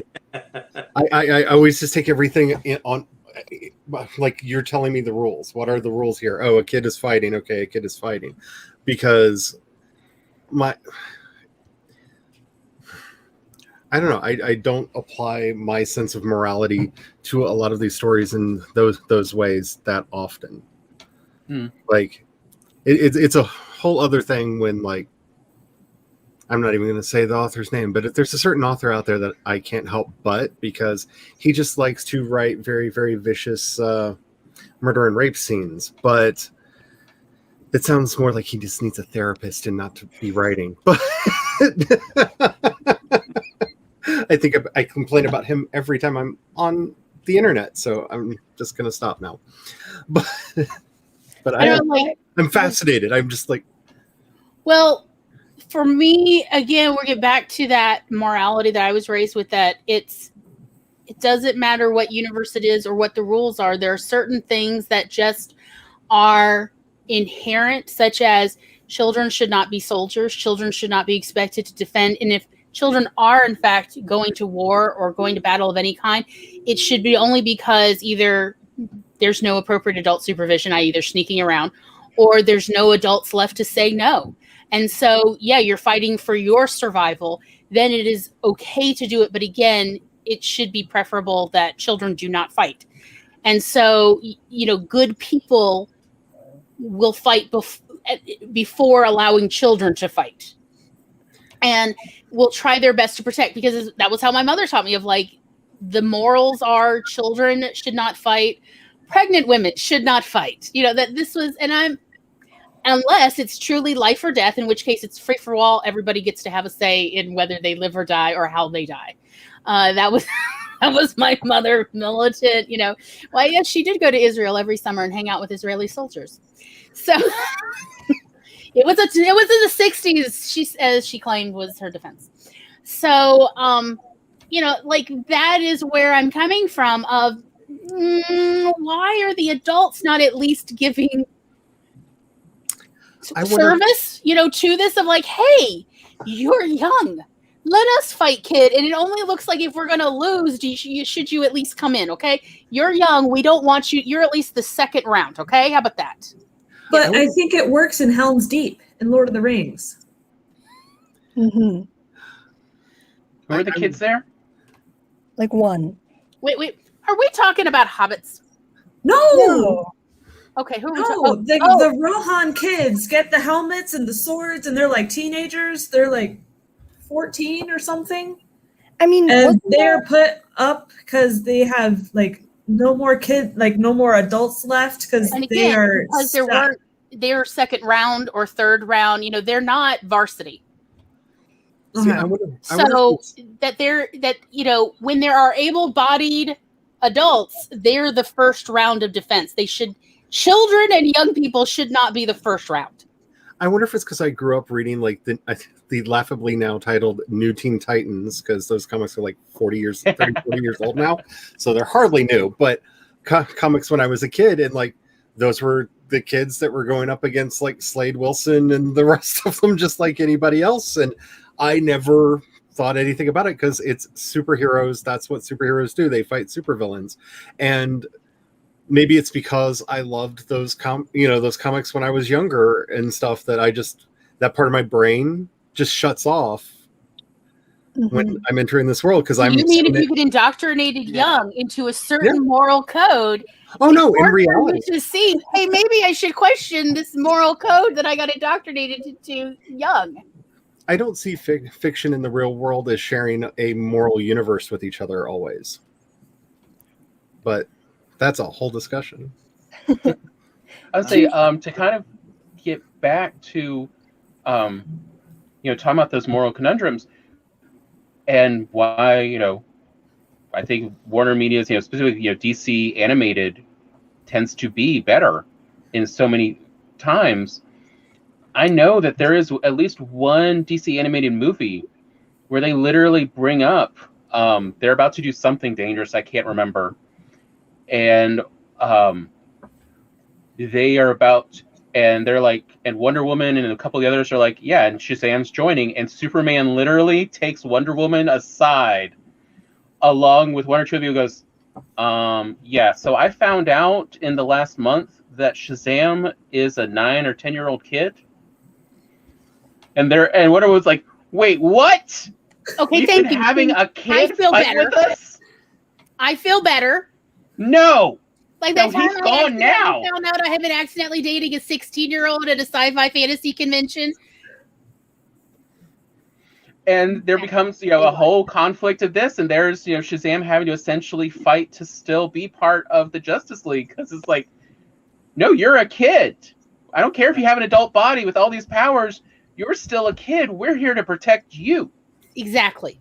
I don't agree with how they're making him like the 10-year-old mentality, because the Shazam, aka Captain Marvel, that I grew up with, he had the wisdom of Solomon. When he took out those powers, he wasn't just a kid. He had the powers and the wisdom of all the gods. So he changed into something more. But if he died, wouldn't there be a dead 10-year-old? And we see that, argue out. Oh, can we? But okay. Look, no matter what you think about this moral discussion, here is my posit. What a great way to have this conversation among our characters, because this is worth readers then talking about with their friends. What do you think of this philosophical conversation? Of where are you on this? And that can change over time. But if we don't make this part of the conversation, no one has the conversation. And I think that's the important bit. If you think about it too, superheroes had a lot more of a secret identity until recent movies made everybody know who everybody is. So those things didn't come up because you didn't necessarily know that it was a 10-year-old. Now it was behind the mask. Yeah, exactly. But I'm going to have to cut out. But if you guys keep me posted on what you do for future live streams, if you do the Robert, what the new trilogy? what we have coming up in June is a new show called Raving Reader Roundup, where we talk about various subjects that help writers develop a reading community, including pitches and queries will be our first episode. Demographics and branding is another episode. Identifying your own demographics, which I think is so important for writers to understand, of knowing your genre or whatever your writing's demographics, as well as the demographics your writing tends to appeal to, so that you understand how to promote and market. Yes. And then also building community, which is really important. So if you're ever interested in any of those, I'd be happy to send you just my little each month, each episode, what the dates are, and you can let me know if you'd like to join us, because we would love to have you back. Yeah, let me know, because definitely. Do you have opinions? We're here for opinions. Yeah, all communities. AuthorTube becomes kind of a bubble, so you need to kind of break out and learn how to do And that's exactly what we're trying to focus on, because I think it's so important. It's one thing, AuthorTube, I love it, but also I need readers. I can talk about querying short stories. Yeah, what am I as a writer if I don't have readers? Not much. It's not the same as when people are like, when will you be writing more? Help, I need to know what happens next to this character. And then it's like, yes, give me all of this fervent desire. I shall now I'm write. not screaming into the void. Right. You know what? That's what Twitter's for. Screaming into the void. So when I want that, I can just go to Twitter for free. But I need the readers to get that energy back. Can't market to the platform. Exactly. And where to draw the line between readers and writer friends, or just like somewhere along that line, which is something that I've been discovering like as a newer content creator. So I don't know. Do you have a channel, Haley? Yeah. I've been taking a mini hiatus for most of May. Oh, I've been taking a hiatus for a while, working on other things. I'm trying to build everything back with my social media platform, and there's also possibly a move coming in a couple of months. So I'm planning for many things. My channel will return either after the move or maybe a little bit before. Me too. We are twins. Okay. So Robert, would you like to do an outro? Sure. My channel is The Story Detective, coming back soon, where we take all things story-oriented, put it under a Sherlockian microscope, break down the craft, and give it to the viewer so that it can help with their writing journey. I also do tech reviews, and I've been an artist and a graphic artist and a writer my entire life. So basically, I've worked in comic books, which is why I'm here. I worked on Spider-Man. I've worked on Star Wars. Many things. So I will be back, and I hope you will check out my channel meantime, where I do have some videos on Spider-Man and how he influenced me, and a bit more about the character as far as Stan Lee and Steve Ditko created him, and those components of the puzzle that we were talking about earlier that go together. And it was fun here. I'm glad that you had me. This was a great discussion. And yes, keep me informed for further discussions. I would definitely like to do the marketing one and talk about craft and get people on the right path, because that's what my channel is all about. Thank you so much, Robert. Yeah, it was really fun having some different opinions and ideas and views on it. We hope you will come back very soon. The door is always open if you'd like to come in. Yes. And with that, I will say goodbye, everybody. Bye-bye. Take care. Bye. Yeah, the party goes on forever here. Can I say something really quick about like the whole thing that we were talking about with YA and like different moralities and everything? First of all, Charlie, I really envy you that like you're able to approach stories and movies that without like that different lens. Because honestly, I went to college for theater, and I took a lot of like theater criticism courses as a result, and just learning like the inner workings and all the bones and structures of all the plays that we watched ended up kind of being a curse whenever we went to see a show, because then I never felt like I was able to really enjoy it as purely as I might have before, because I knew like everything about it, like all the inner workings and all how it was made up, and I was like constantly analyzing it from that point, from that perspective. That's me with movies. Yeah. The more you learn about the craft, the more you have to learn how to shut your brain off sometimes to enjoy things. Mm-hmm. Because honestly, most movies, if in 5-10 minutes you don't know how exactly it's going to end, it was not structured properly, and that can be very boring when watching a movie. Yeah, for sure. And then my other thing that I wanted to touch upon, and I'd love to get everybody's opinions, is that for me, YA and like, you know, this new, I guess, genre of like superhero teen movies has been kind of about like adult, like not necessarily adults sending kids to war and like sending kids to fight for them, you know, for Harry Potter and Percy Jackson, but it's more like I've always seen it as the call to action that the adult figures or that the parental figures don't know what to do anymore, and then a kid or a teen steps up to the plate to fill the role that like the mentors or anybody can no longer provide. Kind of, oh man, what's the term? I had it in my head, but like, give us a hint. Let's play the password game. Like not wish fulfillment, but like power fantasy. Yeah, maybe. I don't know if that was the exact one, but I'll go with it. Yeah, like it's younger kids getting agency, finally feeling for the first time what is agency in these stories. Well, we've always had genres that were intended to either frighten children into submission so that they would just shut up and be good kids. This is all of the fairy tales, My Beloved Struwwelpeter.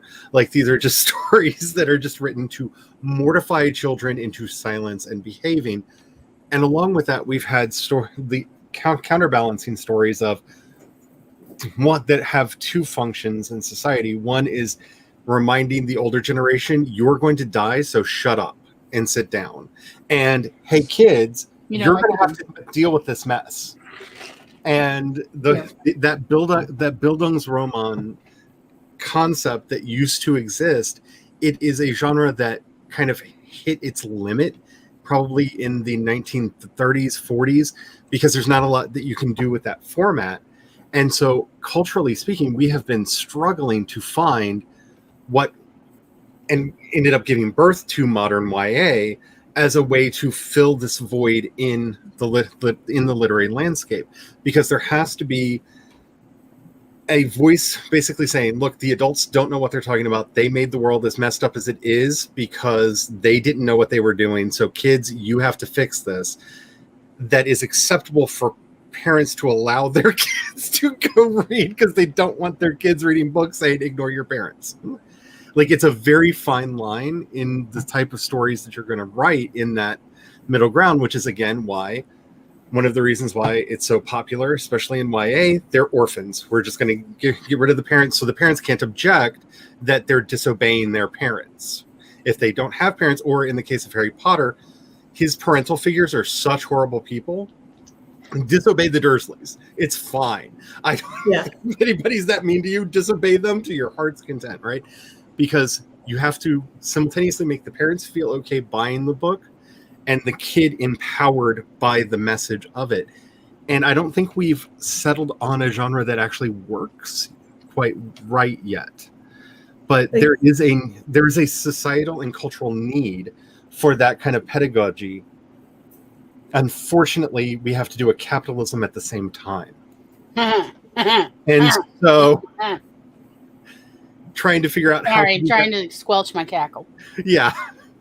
So when you're trying to figure out exactly how you do that level of pedagogy while at the same time doing a capitalism, unfortunately, doing the capitalism will win. So let's just thin the story out, put a lot of pretty explosions in, and get to the end as fast as we can.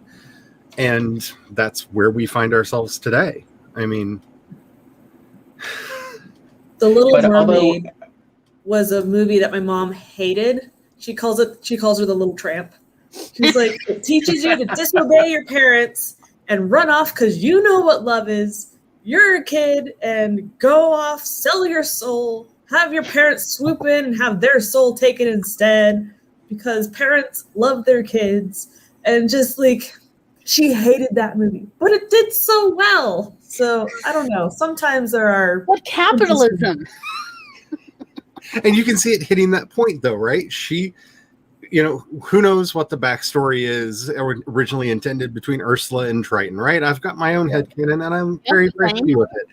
But she has to learn how to get her own agency. That's what a lot of these stories are intrinsically. If you boil down everything to its essential levels, that's what they're about. Homecoming was Peter learning that he could stand up for himself. That is the through line of that story, which is why the actual culmination is not him defeating Vulture. It's him realizing he can lift the building off of himself. Yes, I love that scene. That's the actual climax of the story, because that's the through line there. Mm-hmm. Realizing that he is worthy of the legacy of his idol is the through line in Far From Home. Mm-hmm. That just because he idolized somebody does not make him lesser than that person he idolized. Mm-hmm. That's the lesson he has to learn in Far From Home. And so that's the journey that we see him going on. And we do a capitalism along the way both times and have to, make it work within that framework. Do you think any of that was undone by the post-credits scene in Far From Home? I don't. Because I'm really interested to see how that'll pan out in the third one. I don't even remember the end credit scene. Oh. I just remember Is it James Jameson? Yeah. I remember him showing up and be like, yes, my life is being fulfilled. Yeah, I'm curious to see if they'll retcon that one or not. It depends on the relationship between Sony and DC. And Marvel. This is the problem that we have. They only get him for one more movie. You think they would retcon it? And that's No Way Home. No, that's No Way Home. So the whole point of that, if you actually pay attention to that movie, he's now lost in the Spider-Verse, so that if Sony wants to continue his franchise away from the MCU, they can. That's the whole point of this. If they're going to extend their contract with Marvel, he will find a way home and be back in the Marvel Cinematic Universe. If the parents can't agree over custody, then Sony's going to take their kid home and play with him away from the MCU. That's what we see happening there. Because unfortunately, when dealing with the mouse, always ask yourself, what is the capitalism here? Yes, agreed. I say that as somebody who's desperately waiting for Loki to start. Yeah. Oh. So just know that, like, well, yes, I may, poo-poo capitalism all I want, but at the same time, I'm still going to watch the shows. Like, I just found out about the Fury Files, and I'm like, I need to watch this. Disney Plus just put up these little interstitial Fury Files animations. And I'm like, yeah, I don't care that they're like reiterating the same information about all these characters. I will still watch that too. Oh, Fury like Nick Fury. Yeah. Fury Files. Yep. Okay. Yeah, they literally need something in between. I'm sorry, English and my accent have fallen apart, Haley. No. It's totally me. Totally me. I'm so. Yeah, like they literally just needed something to have on that was new between what was it, Falcon Winter Soldier and Loki, and so they just went into all their old Marvel cartoons that they have made in the last 20 years and taken out excerpts, compilation interstitials, and I'm like, I'll watch for it. each of these characters to kind of bring you up to speed on all these different comic book characters they haven't even introduced into the MCU yet.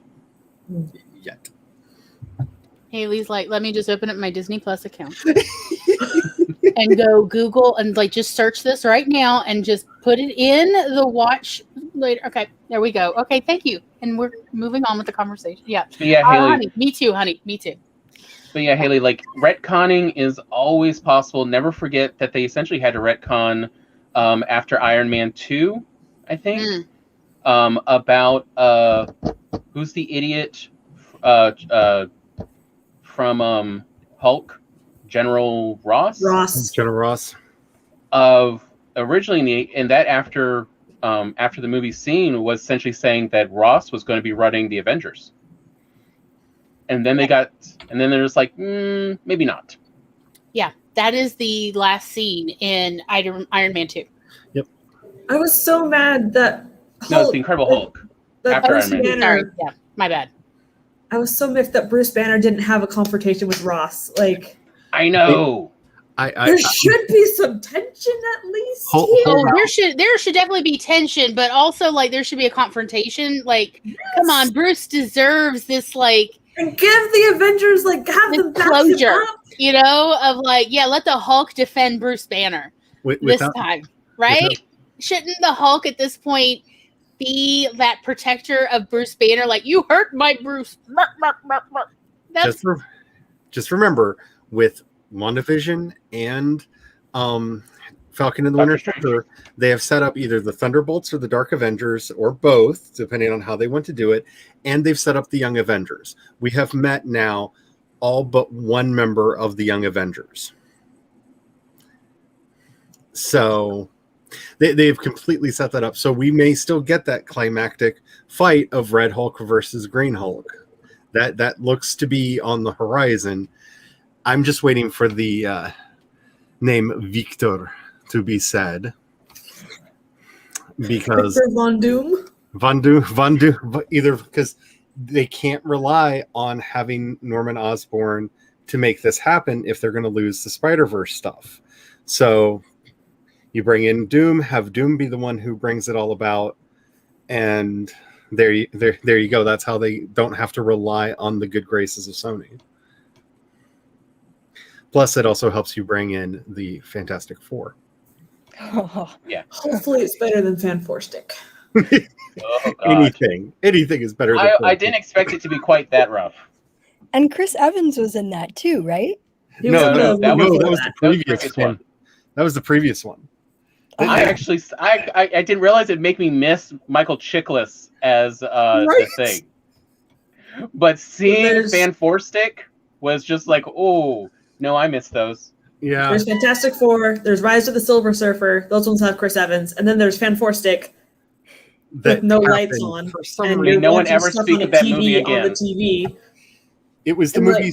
It's the reason we got Rise of Skywalker, because that movie was so bad they fired the writer-director of it from the third Star Wars movie in the sequel trilogy and brought J.J. Abrams back to do what he always does, mess everything up. All I'm saying, Haley, is there's a lot of movies that you could drink through if you still wanted to. Or it's when you reach a certain age. Fan Four Stick is a good movie to watch, though, if you want to see what it looks like to have a corporate overlord, because you can feel like the sharp hand of the editing knife slice, like it's almost visible slicing through the screen, where they're like, there used to be a scene here that somebody believed you in. could tell. Yeah, a note came in and said we have to change it, because all of a sudden they're like, we're going to be happy and it's going to be great and it's going to be wonderful. Now let's go do the thing. They were all good actors. Like, they actually got a good set of actors again, just like the Fantastic Four was all quality actors. And then the story and the editing. And my poor coworker had to do the effects on that, and she's like, I'm so sorry. The terrible wig. There's not enough alcohol for that. Always brings us back with behind the scenes editing and technical aspect. Like, thank you, Laura. Tell us how everyone else has suffered along with us. Reshoots, man. No one was left untouched. Exactly. But you can literally see it, because there's one scene where, like, I forgot who's talking. I think it's the Thing and Mr. Fantastic are having a talk, and they're all upbeat and perky and like ready to go out and do the thing, and then literally camera angle slightly changes. Like, they're still in the room, the conversation, it's the next line in the conversation, but the camera angle slightly changes, and they're all sad and depressed and tired, and now we're gonna go do this other thing instead. Yeah, like, I thought that I had blinked, or my ADHD had made me like blip out for a moment, like, and I had a loss of time, and I was like, oh, did I miss? Oh yeah, there was a lot of I thought I had time continuity, but I guess not. I really questioned my own reality in that moment. I remember that distinctly. It was an emotional moment for me. The dark, sinister control of the studio, just like you can see it. Like, it's not even like a shadow on the wall. Like, you could just see the producer's hand come in and be like, no, not the scene, not the scene. Shoot the scene that we told you. Exposition, So that kind of brings me to an idea for a show I talked with Glory about doing maybe on a semi-regular basis. And the late summer show that we were talking about? No, not that one. No, what I was talking last night about. Just Tom's Writer Recharge. Oh, on your channel, and I said I would come on your channel. Because as we allude to and occasionally talk about Tom's care and feeding of a writer pet. I told you this would be a great book. One of the things in that is and Glory suggested would make a good subtitle as well for Tom's Reader Recharge : handling imposter syndrome. For Writer Recharge. Is one of the things I do is I especially like Amazon Prime for this because of the setup of the TV apps. So I do this on my Amazon Fire or the Roku or whatever.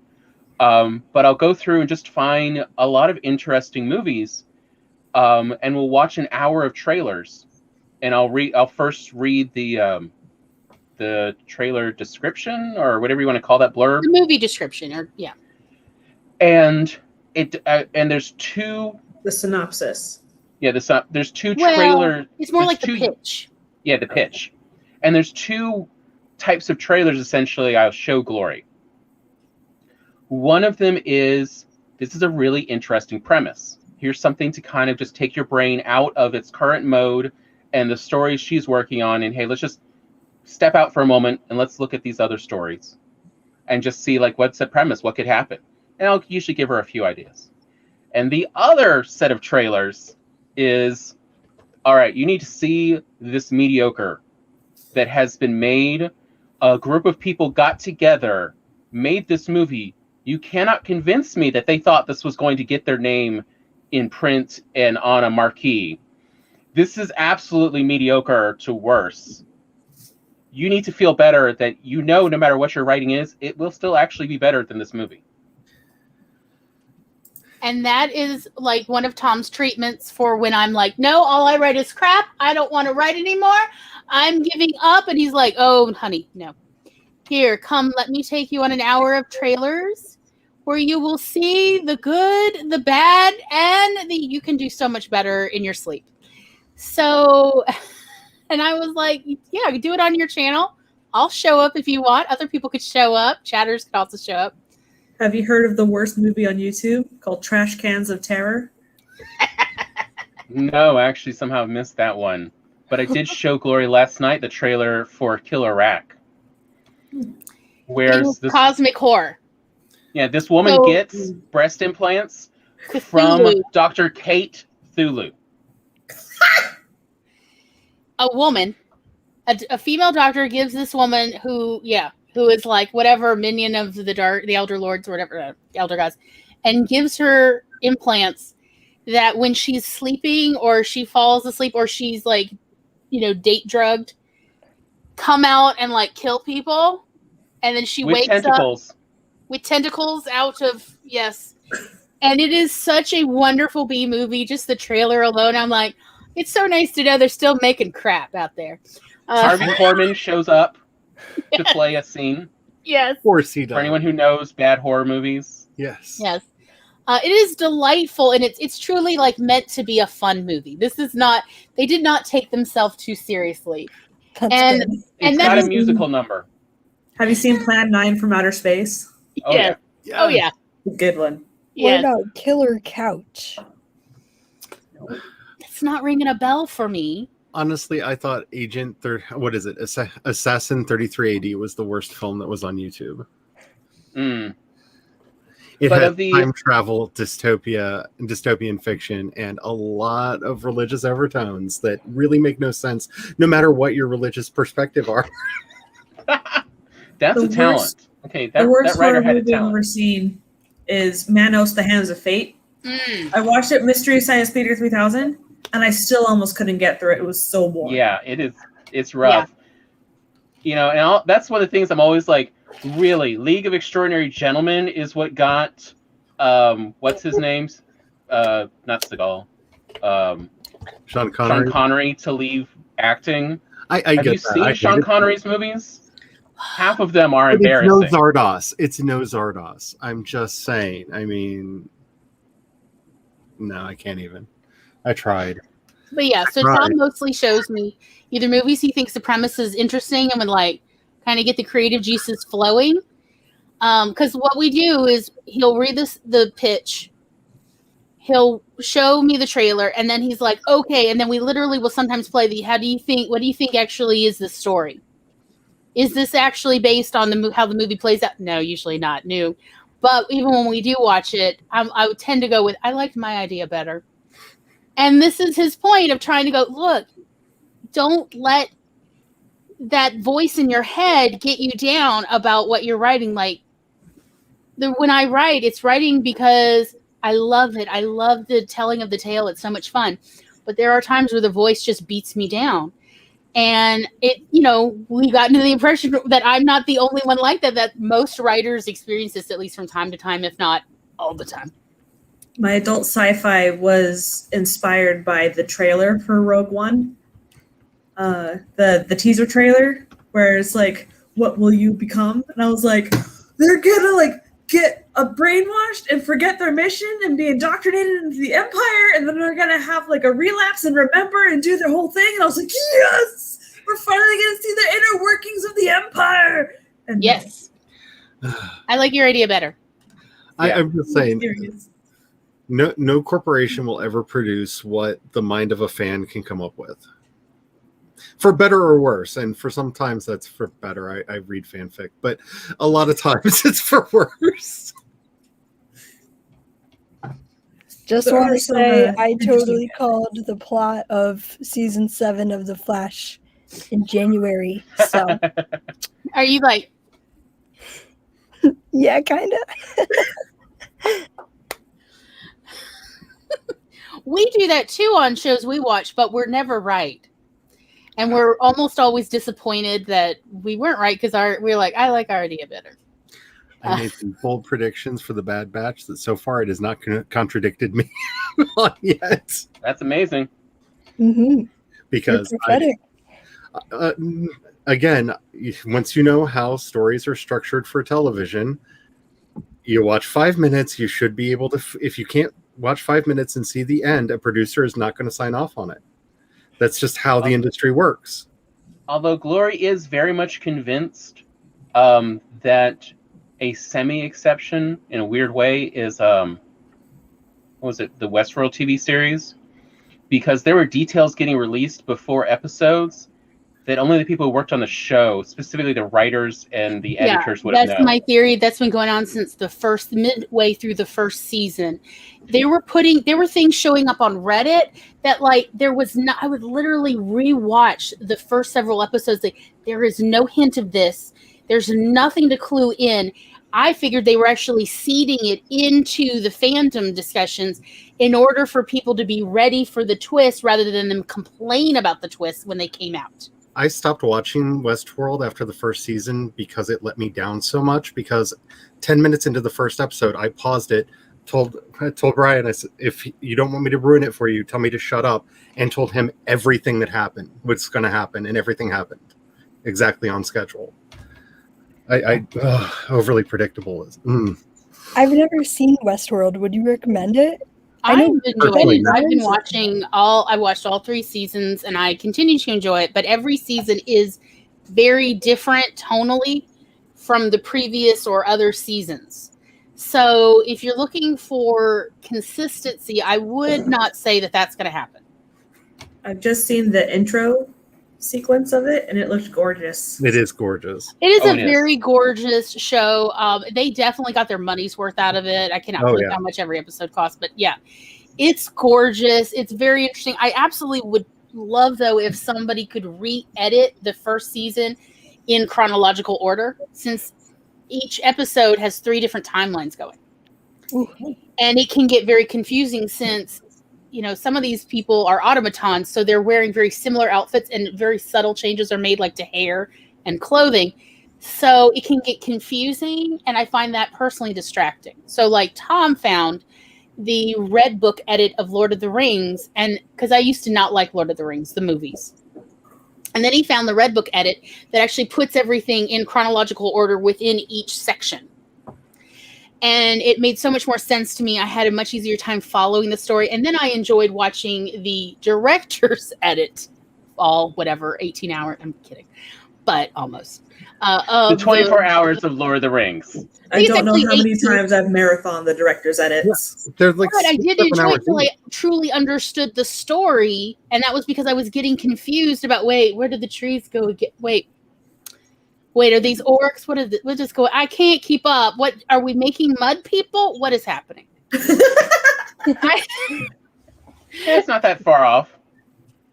So when you got me the Red Book edit version, that was very helpful for me. So I can understand where some people can get confused when they do mixed timelines or they do sort of that soap opera. You get one scene and then we go to a whole nother part of the world. And it's like, can we just stick with one story from start to finish? I don't know what's happening. But as far as it does all pay off, it is all answered. They are good for that. Answered. I would disagree heavily that it pays off. I found it very boring and predictable.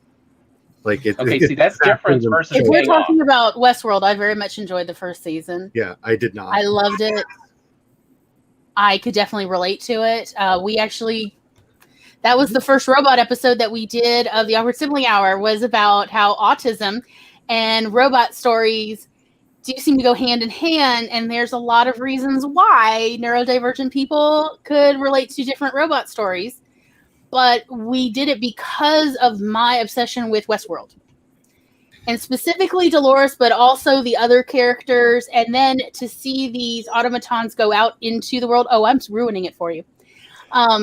Yeah, I will not apologize. It was really like, oh, this is my life. Oh, I can relate. So I think it's one of those of, if you want something that's beautiful and an epic story like a Western, then you probably, or an opera, because that is what I love about both operas and Westerns, is they're very big emotion, big arcs, but also gorgeous scenery. That may be something. There's also an incredible amount of violence, y'all. Yes. Like, so much violence. It makes the original Westworld stuff look tame. Oh, so tame. And I used to think that was horrifying when I was a kid. The original 2 movies, Westworld and Future World. Yep. I used to I'd have nightmares for weeks. And now I'm like, yeah, this is like literally the equivalent of Epcot Center. It's a small world after all. Kind of, it's so violent. It's nothing compared to the HBO Westworld. All right. Well, I'll put it on my list. Not just for the violence. But I'm going to say, Anthony Hopkins, chilling. Really? Oh. I just want to keep screaming, keep him away from the children. Hey, real quick.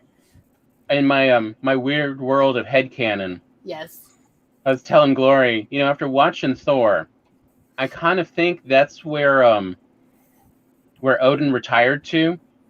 Was to go build Westworld. That was Tom's theory, was he went to Westworld.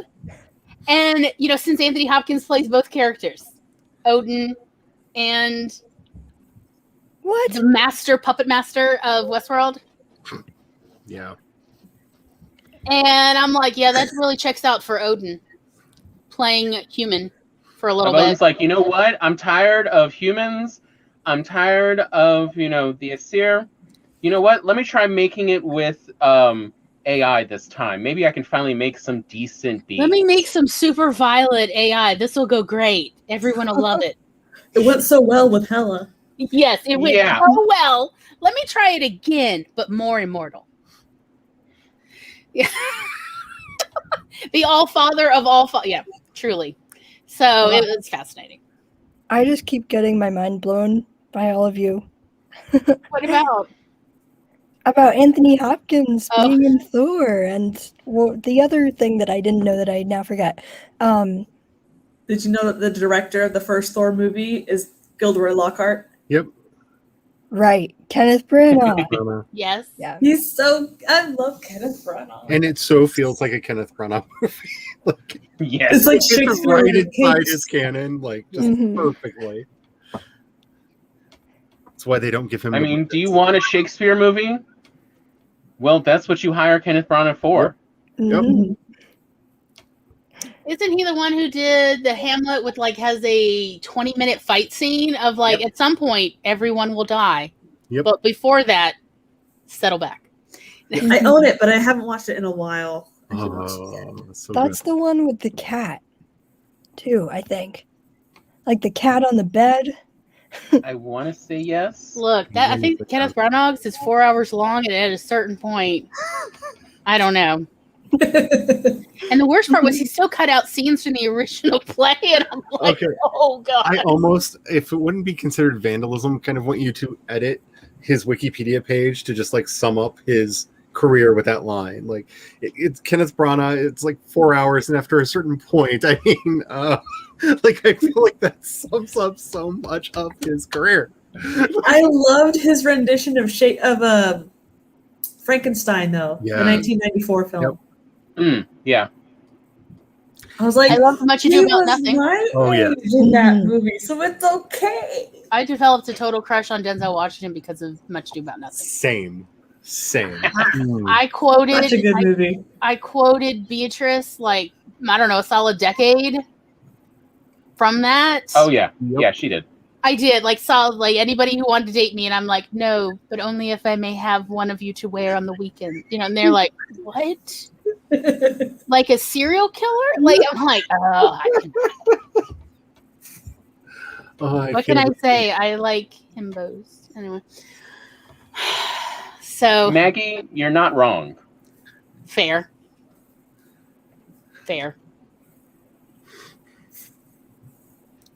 Yeah, Westworld's I finally watched The Matrix. Like the first movie? Or all of them? The first movie. Well, you've only got like 5 more franchise that's to go, including Animatrix. Oh, I love the Animatrix. Animatrix is the best of Matrix. Okay. But yeah. I watched The Matrix in philosophy class. I watched The Matrix in the movie theater. Same. I watched Gladiator in chemistry class in high school. Yeah.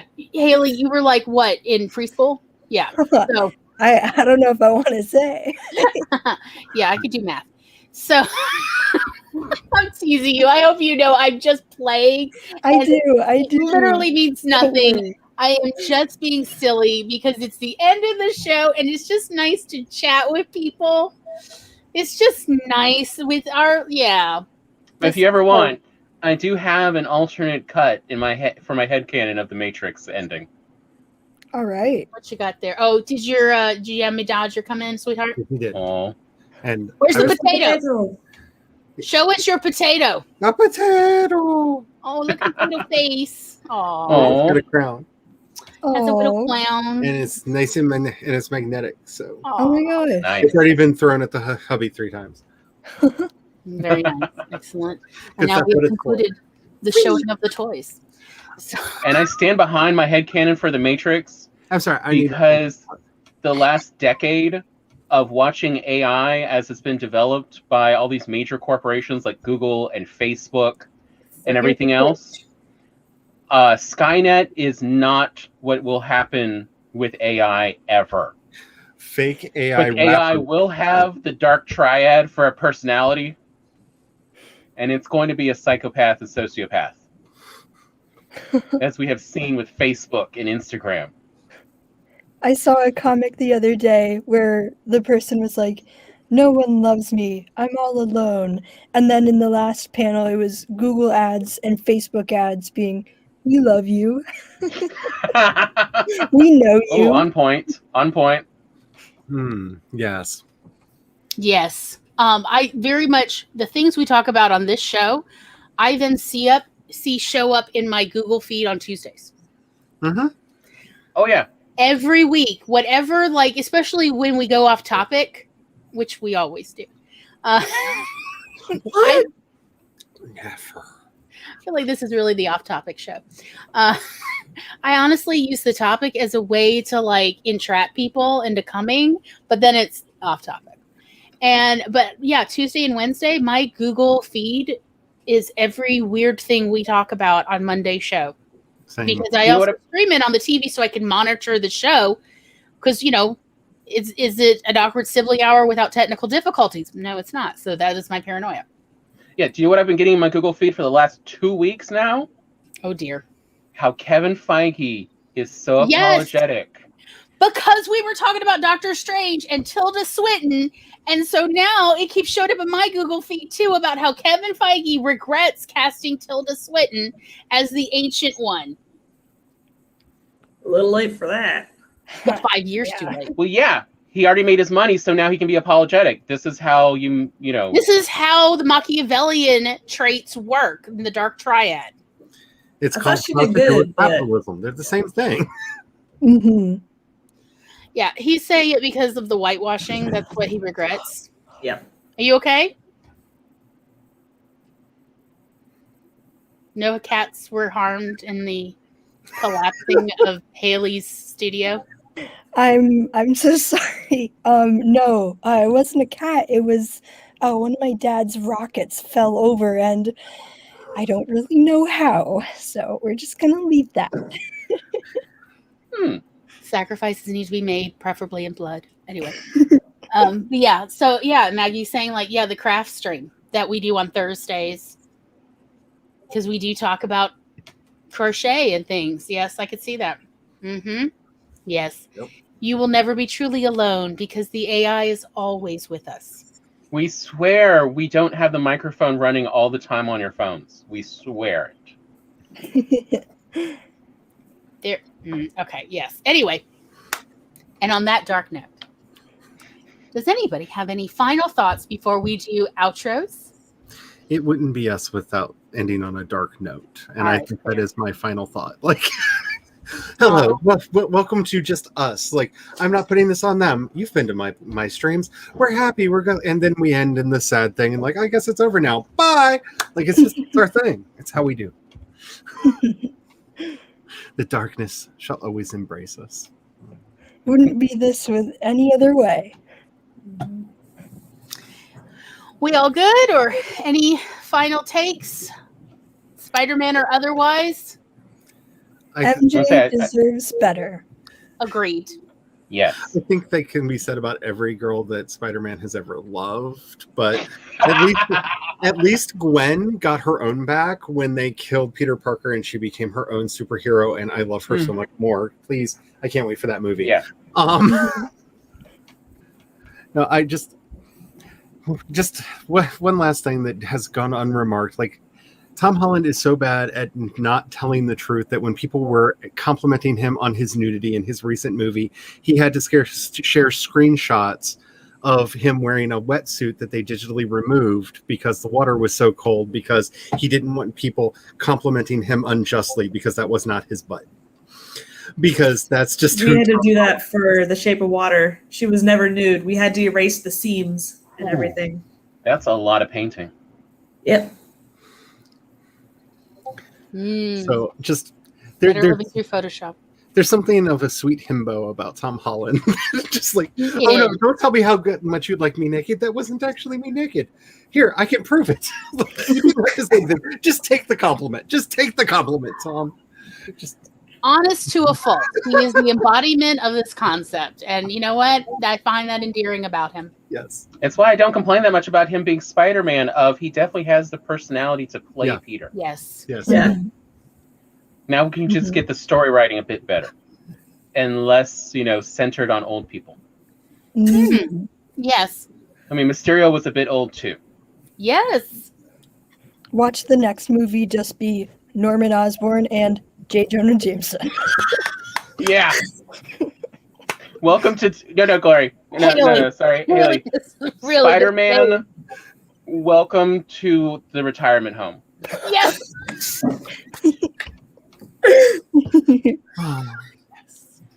Just Spider-Man retirement home. So yes. I just want him to go home to Aunt May and have it actually be Lily Tomlin playing her character. Yes.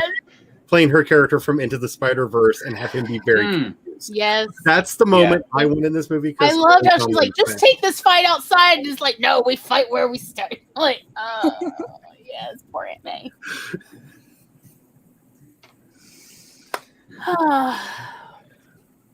Yes, I agree, Maggie. He makes the role real. Okay, so would anyone like to do an optional outro? Nobody is legally or socially required to outro themselves or anyone else. Charlie, would you like to do someone else or yourself? I would like to actually kind of outro, but it's not really about myself. It's about all y'all.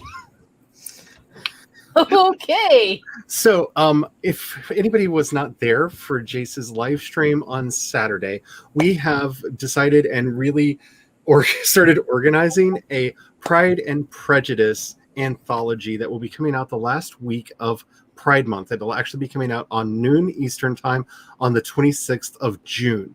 So you have time to write a story, make a video, put it up on your channel, unlisted, send the link to me so I can add it to the playlist. I am so excited about this. We're looking for anyone and everyone who wants to take part in this because allyship is important. Amen. So no matter where you are, if you're gay, straight, lesbian, bisexual, transgendered, non-binary, ace, arrow, or just like I said, a cis straight ally who wants to take part in the fun, please consider writing something. We're looking for short stories, poems, creative nonfiction, whatever moves you. The theme is Pride and Prejudice, meaning what is it that somebody has tried to use against you that defines you, that you have defied them and found a way to stand out. What is pride to you? Write that love story. Write about the wonderful garlic bread that y'all make, whatever it is that gives you pride. We want those stories. Send them to me. I am so excited about this. It gives my life this much meaning, and I need it. I need it so bad right now. I will have a full video out about this on my channel tomorrow. So I'm very, very, very excited.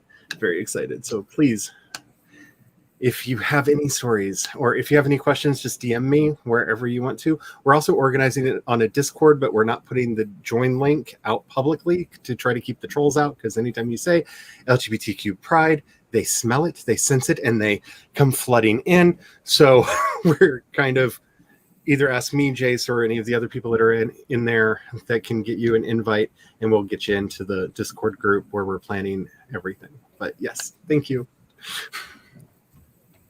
Thank you, Charlie. I'm very excited.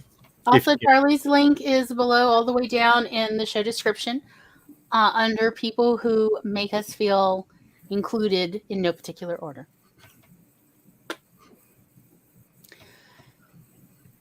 Can I interest anyone else in an outro? I made a video. Okay. Laura's up. So I made a video on tips to help improve writing descriptions that I'm really proud of. So if you ever need inspiration on, like, maybe I could improve slightly, maybe it might interest you. I don't know. It was fun. It's 8 different tips. So yay. Yeah. And Laura's descriptions are always amazing, so I'm mining this content to figure out how to make mine better. Absolutely. Okay. Haley, how you feeling? Good. Can I do an outro? Please, if you would like, but again, you don't have to. I'm big. Well, I've been like really growing my Twitch channel for writing over these past few months, and I really liked hosting writing streams, and I think that I've really built like a really fun, inclusive community. So I would love if everybody, if you want, like, come join me there for writing sprints, because it's been a lot of fun. We have a lot of chaos, and it's just a lot of fun. And I'm hopefully coming back to YouTube with a new video this Friday. That's like kind of a lot different from what I've been posting, which has been vlogs, but hoping to do like a fun little weird writing sketch. So like a sketch comedy video about writing. So hopefully that happens, and I would love to see if everybody watched it. So awesome. Thank you. Subscribe to this channel. It's awesome. Aw, thank you. It is amazing. Gloria and Tom are necessary attributes of life. Like, I don't know what I would do without them. Like, I feel like this is one of those other markers that I just have to put in my life of like the before times and the after times, because they're such amazing people and they don't accept compliments well. So shower them with your praise, because they deserve all the goodness and light in the world. Mm-hmm.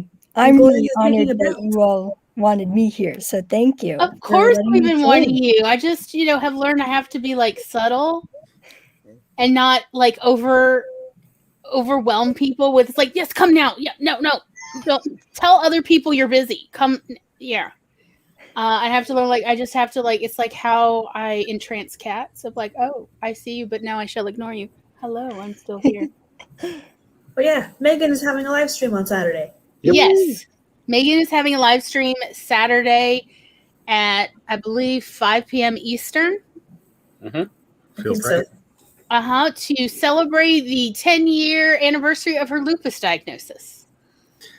Because knowing it's going to be a party, y'all. And, and this Wednesday at 4 p.m. Central, 5 p.m. Eastern, we'll be on Barrett Laurie's channel.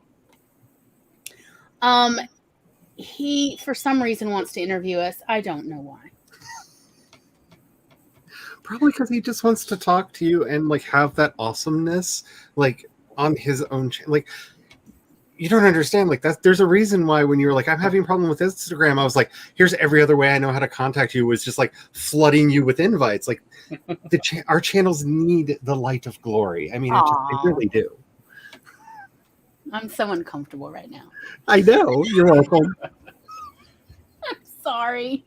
I don't no idea the amount of people in the Dark Triad we've just grown up with around us. Like, we're just pretty much, the assumption is anyone who befriends us in real life, it's all right, where on the Dark Triad are you?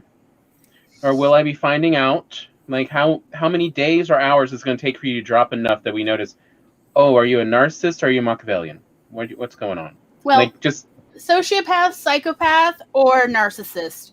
And that is the spinning the wheel that we play. And so the AuthorTube, I know that there's some less savory parts of AuthorTube, but for the most part, this corner of AuthorTube that we are trying to establish to, collect people together has been a truly lovely experience. I could not recommend the people we have on here enough. I have never invited a single person on here that I did not desperately want to just hang out with as a human being. Just because they just seem so lovely and warm and compassionate. It's like, yes, I wish to collect people. I am the kind of person that other people hoard, newspapers, or they hoard collectibles, and I hoard people. Do you see all the people I know? This is my basket of people I have collected. They are all amazing. Every one of them. See, I would love to do that, but all the people that I hang out with are like furries and drag queens, and you can't put them in a basket. They run too fast. That's why you have to have one of those bottle type baskets, so it's harder for them to get a bottleneck. Okay, Lily, I'm coming for you. To how to transport kittens. So, obviously, Charlie, Laura, Haley, John. No, why am I saying John? Robert, Adrian, the people who couldn't make it today. I love you all. Honest to God. I would not go to this trouble if I did not genuinely care for you all deeply. So there you go. I hope you're comfortable with it. Thank you all so much for coming. And we hope you will come back next week when we're going to talk about the Avengers. Finally, the culmination of this 9 weeks of shows. Are you talking about all the Avengers why movies? We do every week. Why are we still doing this? What is there, 3? 3 what? Avengers movies? There's Avengers, Age of Ultron, and Infinity War, and Endgame. Oh, I forgot about Ultron. Yeah. If you want to throw in Civil War. Yeah. Civil War is basically an Avengers movie. I know. Mm-hmm. Yes, Mia. You've been on practically every show except this one. Yes. We got her in early. So yeah, that will be the culmination. And anybody who's here today, anybody's on screen, anybody's in chat, if you would like to join us for next week's episode, please let me know and I'll make sure that I get you a StreamYard link. Because again, we want everybody's input. Everybody brings something unique to the table.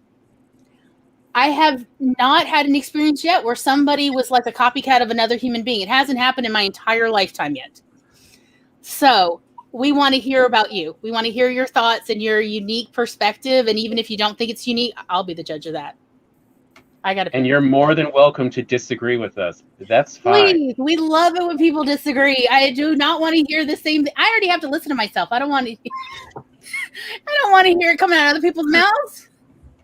I mean, we grew up in the Jewish tradition of debate is how somebody shows you they love you, is they disagree with you. Or at least they'll go, well, I shall play devil's advocate because technically I agree with you. But let's have the other opposing party that's not here. That's how you show love in our family. That and to buy things on deep discount or for free and give it as a gift to someone else. Those are the ways we show love. I know that's weird.